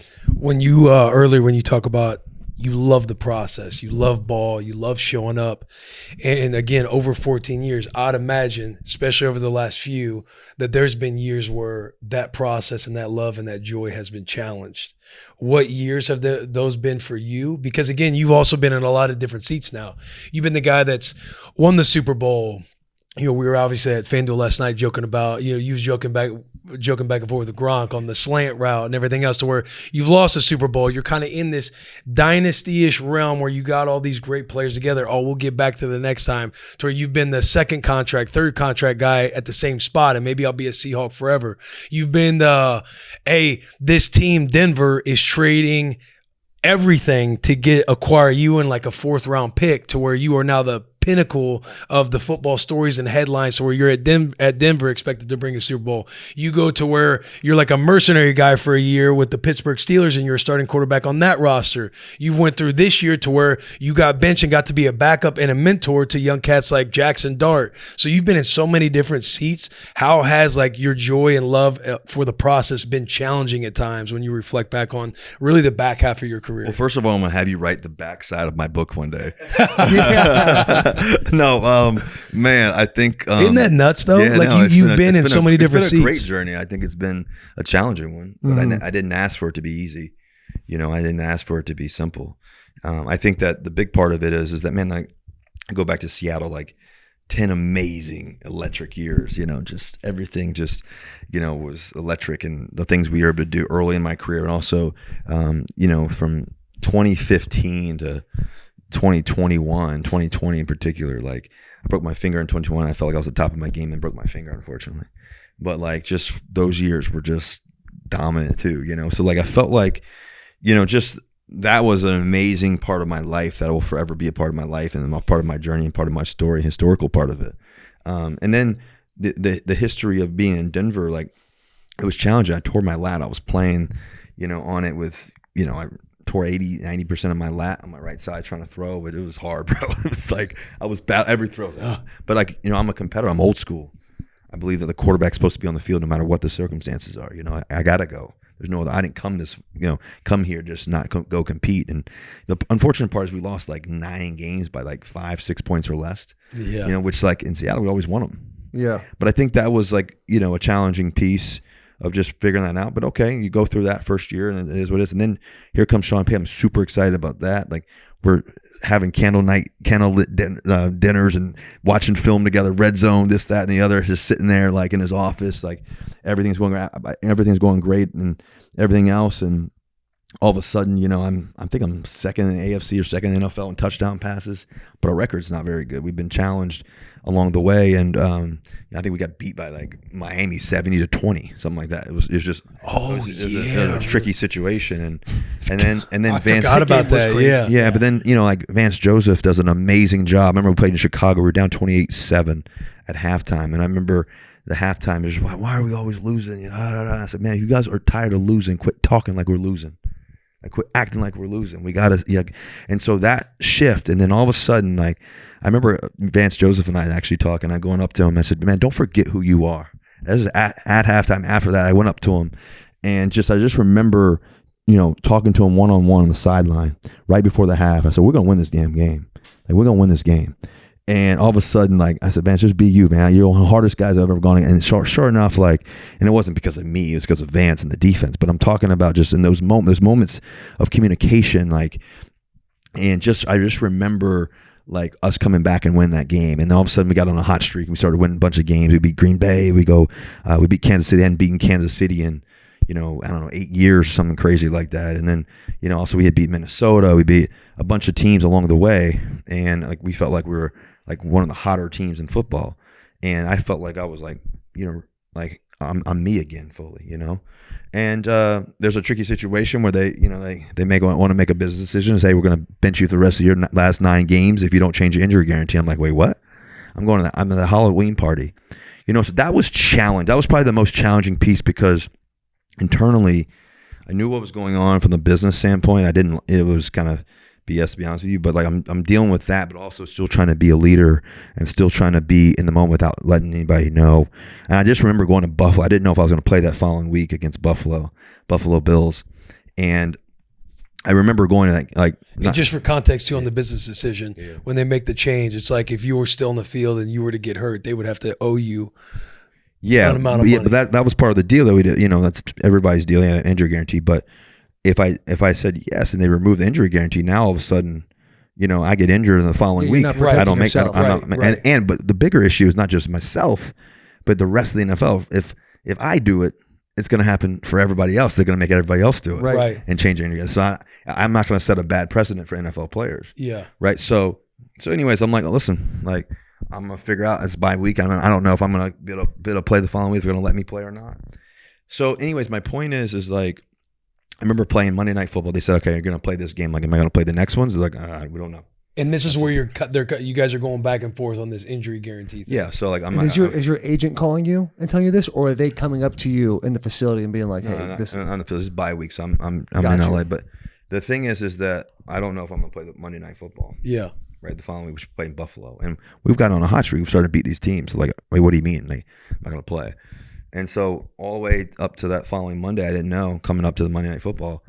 And so like that game in particular, that whole week, I just had to go like almost cold internally to know that I gotta be my best no matter what. And that's always the week. But like this time, like there's no other option here. Right. So like I remember making a double spin move, throwing to the back corner to Cortland Sutton, 4th down. He makes a crazy catch. And I just remember I don't really ever talk shit. And I'm like, and I remember coming to the sideline. I was like, "You must not know me," and I'm like, I'm looking at this emotion. I'm looking at people, the energy and the juice, and like who are you talking? Whatever. I'm walking up and down, and they're reviewing the play. I already know what's a touchdown. I'm like this. I'm like looking like it's a touchdown. Like I know it. Courtney got his feet in. They're like, "Is it a touchdown? Is it not? Is it not?" Like that's a touchdown. Da, da, da. And there's really only one person I'm talking to in that moment. Yeah. Really. And so for me, it was like. that's a touchdown. You know what I'm saying? And that was my mentality, like to flip on, like, you know. And so, but you know what's crazy is that like the people, the players, the Bowles, Cortland Sutton, guys like Javonte Williams, different guys I've been around, Tim Patrick, man, I wouldn't trade any of that because of the relationships, the people that I got to be close with. And listen, they obviously have Bo now, who's done an amazing job. Like I actually texted Bo post the game that he got hurt and they didn't win, and I've, you know, stayed in touch with him a little bit, and just like I don't have any jealousy in my heart. That's not how I function. It's like, man, go shine, bro. Like this, that, and the other. And I think a big part of it is when you give to others is always a return back to you. And I've always learned that. So like, I think that like, even though I felt like I threw 26 touchdowns, 8 interceptions that year. I still had 2 games left to play. They benched me in the following. I knew that was it. Yeah. And so like, okay, now what do I want to do? Now where am I going to go? And to go to Pittsburgh with Mike Tomlin, to go there with guys like Cam Hayward and TJ Watt, like I mentioned earlier, and be around that organization and that like old school football, like they're obsessed with ball and that fan base and the Towels. Like it was one of my coolest experiences. And even though it didn't, you know, it was only a year there, it was kind of one of my best experiences in the relationships I have there. Then going to New York and, you know, playing there, and I got to, you know, be around a great organization there that's, you know, been, you know, world class. I think what's been amazing about that is like it was humbling. I just threw 450, 3 touchdowns against the Cowboys. Yeah. The following week I got benched after the 3rd game, and it's like, okay, this is different. But to be able to respond and react to that and still say, you know, I still have a C on my chest. I still got to lead. I still got to love. I still got to push. I still got to. So like nothing's taken away. Nothing's taken the love of the game away from me, and nobody can, because if you really love it and if it's unconditional, it can't be taken. Mm-hmm. And so I've been tested, and that's what part of overcoming is all about, right? We all have challenges in our own personal lives. We have challenges, things that we've gone through physically, injuries. You know, I battled through injuries and playing through stuff, and that's just what the job calls for, as we all know, sitting here. And so sometimes those years maybe not your best, but once you catch, like once you hit fire again, it's like it's electric again. And so that's just you know, finding that gas again, that light again, and doing that all over again. How was the relationship, or how was the room in general in New York with Jackson Darwish? I'm sure you had the other creatine Caucasian Cam Scadaboo scampering around somewhere. You got Just Jameis banging his head Winston. against the wall outside of the creatine. What? The creatine Caucasians. Oh my God! We've actually, that's our nickname. That's we wild. started that. Yeah. So yeah, dude. I mean, you see Jameis Jackson the way he's Winston. playing. Kid refuses to slide. Cam Scadaboo will be on a beeline. He'll see somebody like, I'll hit him instead. And then, you know, Jameis Winston, who anytime he's in the public light, it's like it's must see TV. Like, what is that room like? You know what's amazing about the room is the personalities are amazing. We're always up here. Energy's always high. But I think what was amazing about the room is our work ethic. Mm-hmm. Like our work ethic was top notch every day. There was no like slacking of let's be ready to go, let's be ready to work, you know. And I think we set the bar high, you know, in doing that every day. I try to set the bar high. I think James does a good job of that as well, and Jackson, you know, too. He's a great competitor, you know, and obviously shows that on the field how he plays. And so it was always fun. It was always, you know, a joy, even in the midst of the storms and the tough stuff. Like, I mean, we're there early in the morning, it's 5:30, you know, early in the morning, getting our workouts in, and then staying consistent with that all the way to, you know, late in the season, and being there until 8:30 at night, watching film still all together, you know, with the boys, you know, filming with the boys. Yeah. Filming with the boys. But we, you know, those things are, the love of the game never changes. And I think, like I said, it's unconditional. How much different is the New York media compared to the other spots you've been? I don't know, man. I'm used to a lot of media. I don't know. That's true. That's a fair I've been, you know, I think in Seattle, we were so freaking good. There was so much media always around, so I was used to it. You know, it was what it was. I think, you know, and Pittsburgh was similar too. You know, Pittsburgh has a lot of media in a great way. And I think obviously being in New York, there's no city like New York City in the world. And so to me, it was it didn't really change anything for me. I've been used to a lot of noise, positively or negatively, whatever. It's just I have a rule, like I don't watch ESPN during the season. I've always been that way. Not on Thursdays. Get up with us on Get Up. Yeah, might see us on the screen in the facility. I mean, like literally, I'll, like if I'm like walk through the training room, locker room, and it's like ESPN, I'll like peek and walk. You just keep going. But that's always been me since my rookie year. But that's during the season, and like just keeping your head focused. It's very good to limit distractions because I remember playing and then that dreaded search bar on the Twitter. Yeah, you go and type your name. Quotations, Will Compton, and quotations. It's also through success though too. It's like like I said, it's been 10, 11 rounds of high level ball, the highest level, and that can get you too. That can especially in the midst of a season. So how do you stay focused on just in the moment? And I think one of the gifts that God's given me, one is discernment. I think the two is just simply the ability to compartmentalize. The ability to take one thing and be in that moment and be where my feet are, and then to be in the next moment, be where that is. And sometimes you got to combine the two, but sometimes you just leave that and do that really well and try to do this and try to overcome this and try to figure out how to do that well and do this and be in that and be in a vulnerable state, and that goes challenging and it's hard to do well, and then everything over here is going great, and then so how do you measure that? And how I've learned how to do that is just be in the moment where you are and then just letting it flow and just being in that. And so I always talk about being neutral, not being too high, not being too low, just being right here and knowing that whatever sucks right now is probably going to turn to good, and whatever's good may not be great one day, and you just got to be like, okay, well, that's going to turn back to being great again, and you just balance that and you understand that, and ultimately it's about the people you're around, and we can be around good people and people that love you and care and this and that, and knowing that they know that you're not perfect either, and you're flawed, and you have tough stuff, and you got life, and at the same time you got big dreams and goals, and as long as those people are in line with trying to make those things happen, I think that's what you really get addicted to and love. We interrupt this episode because we are brought to you by Jim Beam. Listen, boys, as you all know, we have now entered what could be the worst time of the year. That's right. Football is over. What are we supposed to do on Sunday or Monday or Thursday? So much time, so little football. Whoa. Easy now. Just because football is over, the hang doesn't have to stop, because believe it or not, there is a ton of stuff to be excited for. Basketball, hockey, tennis, baseball, and that really big soccer tournament right here in the good old US&A. All to be enjoyed with a crisp, delicious, and oh so refreshing Jim Beam and lemonade. I get it. It's like you're taking the lemon of football being over and turning it into lemonade. Correction. I'm taking the lemon of football being over and turning it into Jim Beam and lemonade, baby. Because Beam and lemonade is always the right call. It's light flavor. It's refreshing and so delicious. No matter what you or the boys are watching.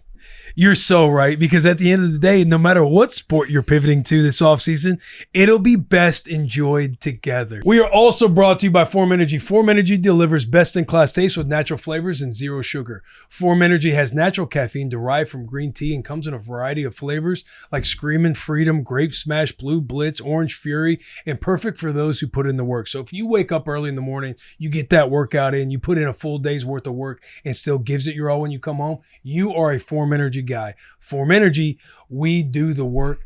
And finally, we are brought to you by Neutral. Neutral tastes great and tastes so much better than what else is out there. Neutral is made with real vodka and real juice. That's what makes it taste great. And Neutral comes in a variety of flavors like pineapple, black cherry, strawberry, even the new flavors peach and blueberry. It's perfect for social occasions because it's such a crowd pleaser, especially during spring vacation and college basketball or holidays like St. Patty's Day or Mardi Gras. Whether you're at a bar watching the game, at St. Patrick's Day party, or live at the stadium, it is the perfect time of year to grab a 12-pack of Neutral for the game or grab a bucket deal in your favorite bar as you root on your team. Again, these variety 12-packs that launched nationwide, it is the biggest pack yet. Neutral, keep it tasty. Back to the interview. We've had Clay Matthews has been a big part of our season this year, and he talks about Pete Carroll and the energy of those team meetings, guys taking their shirts off, basketball competitions. Like what? Give me some Pete Carroll lore. Like, was he all on that 24/7? Was he unlimited literally, energy? Like he has this thing he does every year where, probably a game where like 6 or 7, he's getting on a piano and climbing on top of a piano, and he's like, stand on top of here, and he's like, stand a little bit higher, and he's like, look down, and he does this visualization of like, okay, if your feet on the ground, right? This is a little thing he does, but if your feet on the ground, right, are you nervous? If you look down, you're not nervous, right? You go up another foot, you look down, you're not nervous. And he shows a picture of this guy sleeping on top of a bridge, like in New York City, building these skyscrapers. Mm-hmm. And the guys are like, don't have anything really much. And they're probably have like a thing of alcohol in their hand. They're falling asleep, and they're laying asleep on the skyscraper in the middle of the afternoon. He's like, do you think those guys are scared? And he's like, as you go higher, right, and this piece of wood that's 3 feet wide, when it was on the ground, it wasn't scary, right? When you get higher and higher, higher, and you look down, it makes you a little nervous, right? But it's the same piece of wood. Mm-hmm. And so like I always love that visualization, because as you go higher, right, and you're in the same fundamental space, but sometimes you look down, it's like, and you're on the highest point of your life, sometimes that gets a little effing nervous. Yeah. Like you look down, like, okay, well, what if I fall from here? You can't think that way. Yeah. Those guys aren't thinking that way. They're building those skyscrapers, and if you want to build them, you got to go up there and climb and not be nervous. Right. No harness. And so like those little moments, I remember. I think that he was always the same. Me and Pete were always on the same wavelength. I think one of the things that we always did really extremely well was, I think the head coach and quarterback relationship has got to be on the same page. It's got to be, the dynamic relationship of that is everything. It moves the needle. It moves when you can be on the same page to the media. We can be on the same page on the field. We can be on the same page in the locker room, be on the same page, off the field in the community, this and that. And that relationship, at the same page with the addiction to the game, that's when magic happens. And I think I was fortunate to be around Pete, and I'm looking for that next relationship to do that with. But I think that's something that was really special. Did you ever think, when you were having all those years in Seattle, you win the Super Bowl early, the 2015 year happens where you lose? Did you ever think like, hey, we'll be back here at some point? And that's been the last time you've been at a Super Bowl. Yeah, I think we always think that. We always think that we're always going to be back. But I think it's not just about necessarily being back. It's just about being in the moments as you continue to go. Like the only way we got there was through hard work every day and the love for the game. And some of the all-time greats have never been to a Super Bowl. Yeah. Like I think about the guys. Myself, yeah. Yeah, Yeah. But I think when you think about like the all-time greats and what they do. Like, 0-2 in the first round. Yeah, sometimes Will loved his joke though. But it's sometimes we get to we never get there, and I've been fortunate to be able to get there twice and know how to get there. And I think like I said earlier, at the very top of this earlier on is like guys like John Elway that I've always loved watching, when I was young, and different guys who along the way when they've watching the highlights or whatever it may be, a guy who won at the end, a guy like Peyton Manning who I've always admired and played against and competed against and this and that, like he won in the end, and like, why not win some at the end? Yeah. So that's kind of been my right the end of your story, the way you always saw it happening. How's I lost my train of thought. Will? I have another one. What do you feel like? Question for you guys. Like, go ahead. Yeah. What's the journey been like for you guys transitioning from football to this? Obviously, you guys have built this crazy, business with this and everything else, and all the viewership and everything else. Like, what was the challenge and journey in that for you guys each individually? Obviously, you're world class at what you've done. Same with you. So, Will's a stud. So going from being world class on football, and I'm joking, but I'm also being serious. Like think about it, right? There's only 1,600, roughly a little bit more than that, NFL guys a year. When you think about that, right? You're world class. There's 8.5 billion people in the world. And we get to sack a quarterback every once on, or intercept the ball or whatever it may be. Drop two. But like my point is that like when you think about all the things you guys have been accomplished throughout your lives, careers, football, and what football meant, I think just the transition from that. What was the one thing that you guys did extremely well to make that like jump to what you guys are doing now? I would say jump when you can afford to drown. I want to say the biggest hurdle was probably fear. For myself, I'll speak for myself. But when I was in, the sixth or seventh year, it's just the fear of knowing like, what am I going to do when this is over with for me. Yeah. Because I had 5 awesome years in Washington, loved playing there. And I signed with Tennessee on like a 1-year smaller deal. And that year they also drafted Rashawn Evans, a inside backer, in the first round. So you kind of like know what time it is. And in my spot then, I never root for injury, but if I'm going to get film, if I'm going to get on the field, you kind of need things to happen to where I have an opportunity to be out there. And so that didn't happen. So I was a backup and a special teams guy that entire year. I knew I was going to go into the market as a minimum signed contract veteran, which is fine. But part of me was like, it was starting to set in like I'm on the back 9. Like, I don't know when this is going to end. Like, I might have 1 more year left. I might need the perfect situation. And I dabble with the idea. Like, I remember writing in my journal in Washington, like, I'd love to have a podcast with 1 million downloads. It was the first iteration where I started writing about the podcast. And then kind of getting around the boys, bringing it up, like Taylor, Logan Ryan, we just saw him this week. But Derek Morgan, when I would bring it up, they'd be like, hey, yeah, you should do it. I talked Taylor into doing it. But I would say for me, it was just that fear of knowing like I don't want to wait until after the game ends, because my like joke when they're like, what advice would you give to guys for when they're playing football or maybe after football? It'd be like, man, dive into your curiosities while you're playing, because your jokes are funny, you're better looking, and you can shake more hands like when you are wearing the shield on you. And don't wait, because then when you wait and it's on the other side, like, you know, you see the guys where, and I'm not saying it's across the board, but just the vibe of when you're out of the league and trying to get something going, it's a different feel for when you're trying to get something started versus when you have the momentum when you are playing. That's really good. That's great advice too for guys. Like, yeah. So they always say the NFL's not for long. Yeah. And they tell you, well, just focus on football. But at the same time, you know, the lifetime span of a guy's 2.83 years. Yeah. So if you don't focus on building and grafting, but also staying focused. And I think the ability to be disciplined in that. Yeah, man. And so that whole mentality of like, man, I've really been curious to do this. Taylor's on board with doing it. Like, I would hate to get to where I'm like, I regretted that we didn't start a podcast, or I didn't start a podcast, because it's like, do I go into coaching? Like, what things am I interested in doing?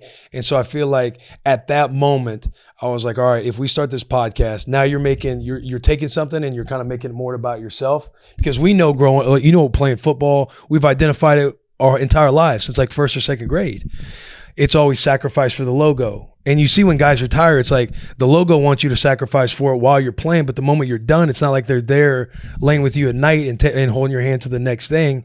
So I'm like, all right, if I play myself out of the league by having this podcast, jump when you can afford your ground, so be it. Like, let's try it. Yeah. And fortunately, I got to play a few more extra years. I felt like I was playing with house money, because I just found like the love I had for the game when I was a little kid, because it's so business oriented. Like when you're in the league, especially when you taste and you feel the teeth for the first time, when you're like riding high and then a team doesn't resign you, or there's just all the ego involved where you're like, okay, this isn't what I thought it would be at times.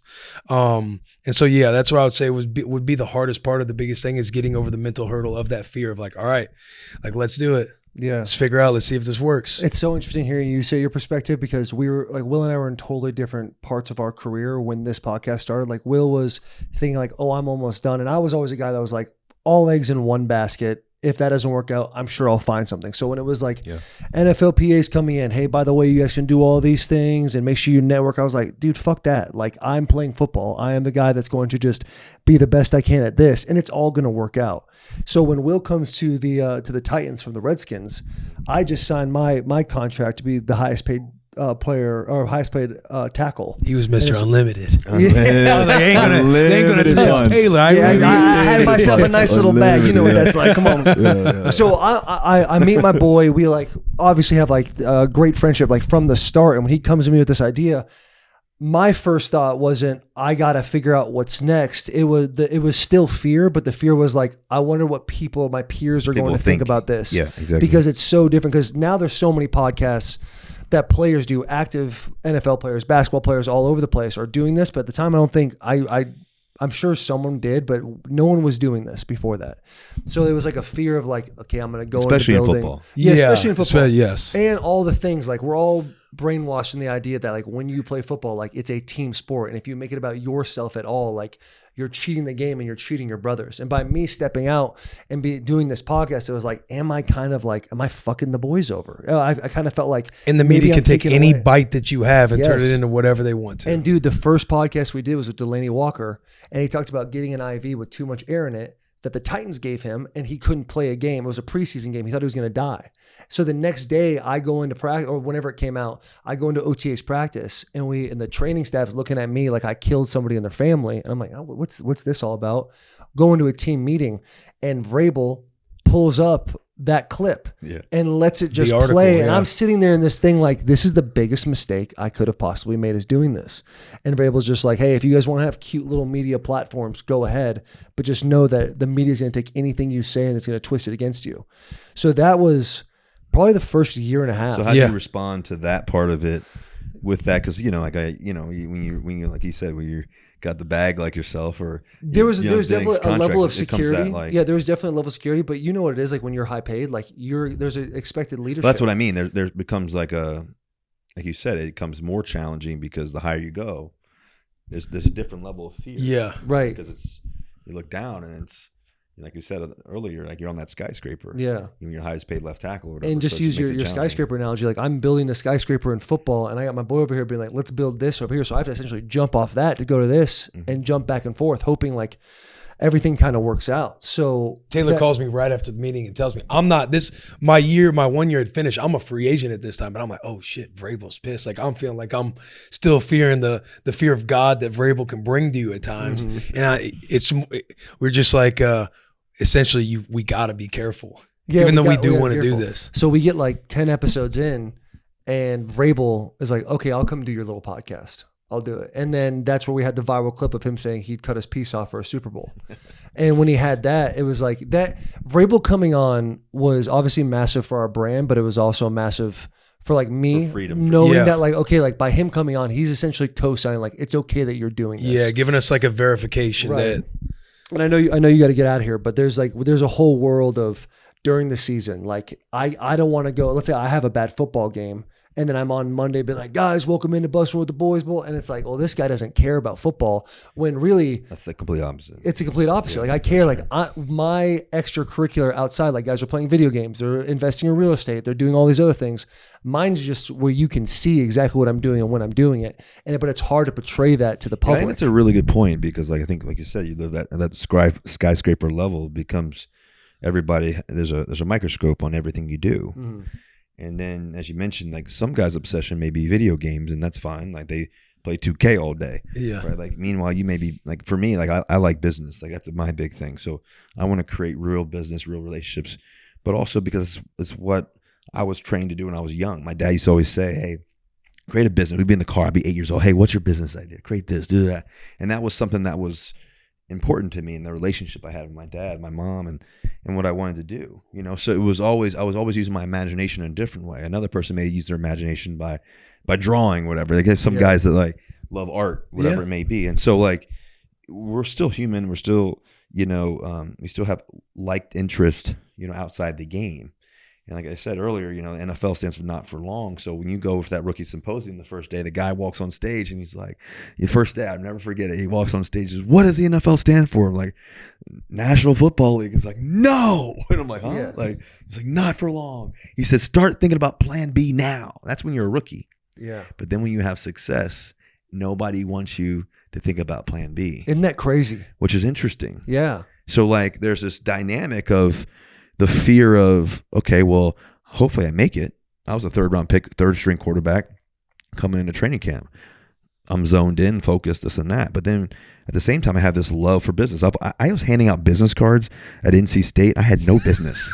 I love that. I need a business card at NC State, man. And I was handing it out to people just so I could get their emails. Man, nice to meet you. Boom, boom, boom. And I just did that on my own creative thought because I wanted to have relationships and emails and numbers and people that I could stay in touch with when the game was over. Right. Right. But I was doing that. That wasn't new. I was doing that when I was a freshman in college. And so like, I also remember too being a freshman in college at NC State, and I always had my shirt tucked in. I used to get made fun of for it. And I never forget, I remember J.R. Sweezy being like, bro, I appreciate you. I was like, huh? He was like, man, are you always consistent? You always had your shirt done. And he would always tuck his shirt in. But like it was funny because that small little detail you get made fun of because you're trying to be professional and trying to be focused. When I'm inside the white lines, when I'm inside the weight room, when I'm inside the building, that's what I do.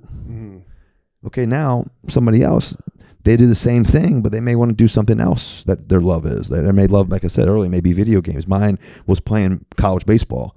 Mine was doing whatever. And so like we all have these love and passions, but also too sometimes even from a fan base standpoint or a humanizing standpoint, people judge you because, oh, he doesn't love the game, but you're not there at 4:45 in the morning when I'm getting treatment, or right. Yeah, right. Will will tell you about my obsessive nature with football. You're not there when it's hard and you're getting treatment till 1 o'clock in the morning because you got to be able to play for the next week. Like that's the everyday piece of us, right? To be successful, to be one of the 1,600 and however many players that there is, right?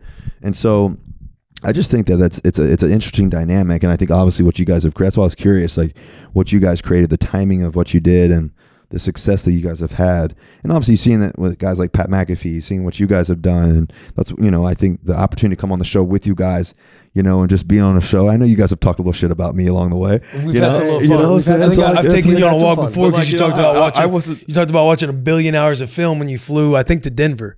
Is that what it was? It was like 80,000 hours of film. Yeah. I think he said he watched every game. I was 80,000. like, hey, Russ, come on. I don't know if I said 80,000. I don't know if I said 80,000, but I watched every game. Yeah, I was joking about the 8 But- million or hey, 80,000. but No, but I'm saying don't back down now. Yeah, you back down now. Just because when someone's he came- busting with the boys, when he came off the don't plane, back and he's down like, now. I've watched every bit of film, and I'm thinking, come on, man. Hey, I will say do. this, Russ. We I have do, talked a yeah. little bit. Yeah. We've used some jaw sets, but it's big of you to come on and hang out because Well, when I saw you guys in the hallway in the elevator, you're like, "Hey, would you come on the show?" I'm like, "Yeah." You guys were like, "He's not coming on the show." Hey, and I was like, club "Oh, on, you're like, we'll make it work. Hey, I'm gonna be busting with the boys. Yeah. Come on, man." But no, Club. I think that, man, I just think that I'm grateful. I know when you, like I said, when you play in the National Football League and you get to do what I've been fortunate to be able to do with amazing teammates, amazing people, amazing organizations and stuff.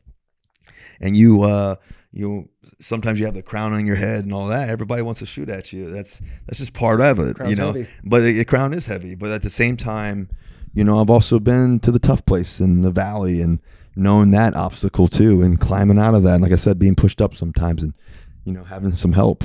And like to me, I've always known there's going to be critics, and there's always going to be stuff, and there's always going to be jokes, and and you got to have thick skin, man. Like at the end of the day, man, I get the ball in my hands. I get to do it again. And like, all I want to do is win another ring, hopefully two.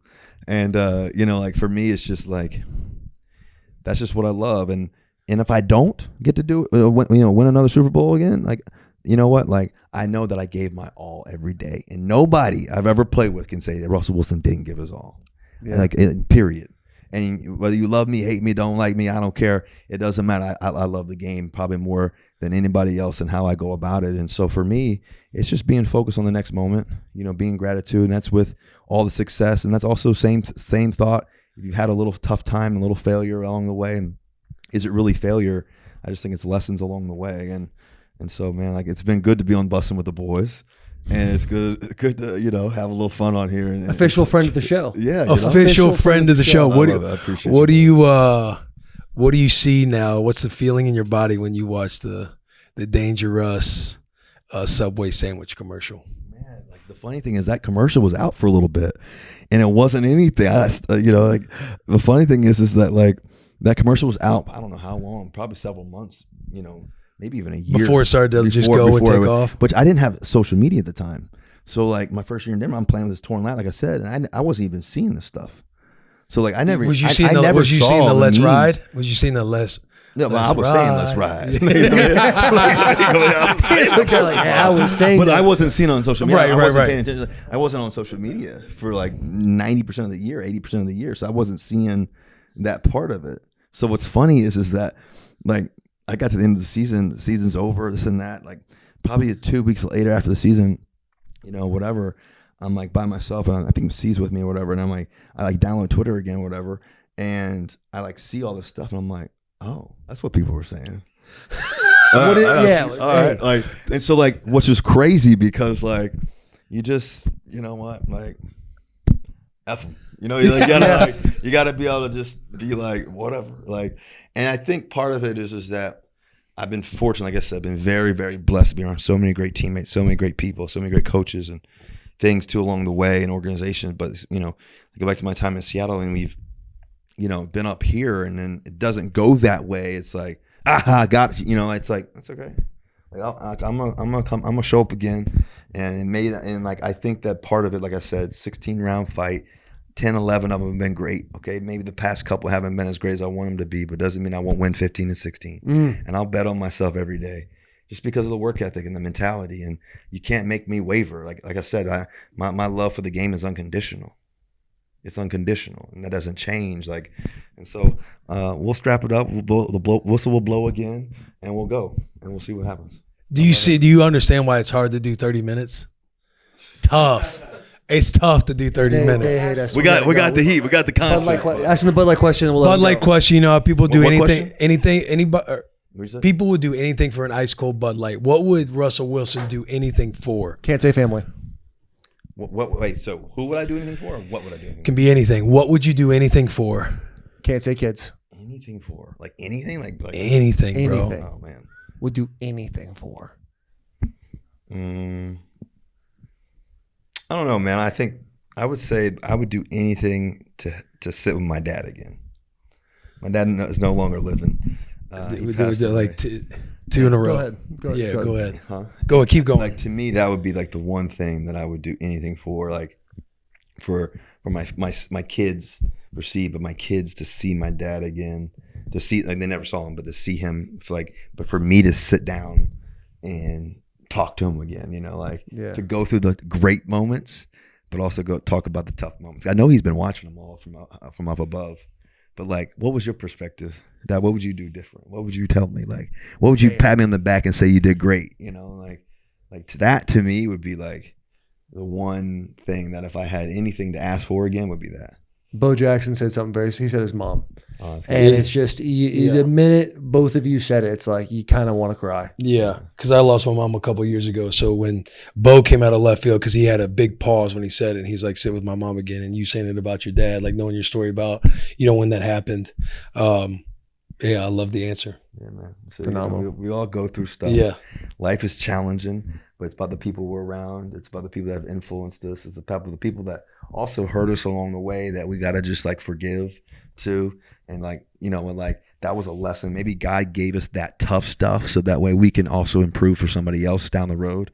Like all the things that we go through, right? And it's like, man, like I just wish I could be with my dad again. There's a great Luther Vandross song, like with my father, and he says like if I could spend time with my father again, whatever. So like I think about that song all the time, you know. But yeah, so that would be the one thing. That's beautiful, man. We really appreciate you taking the time. I appreciate you guys having me. Official friend of the show, Russell Wilson. Yeah, got him in Nashville now. Yep. His team's like he'll never come on again. It's been an hour. So we'll get you out of here, man. Thank you very much. Yeah, it has been a while. Sorry. Appreciate you guys. Big hugs, many kisses. Yeah.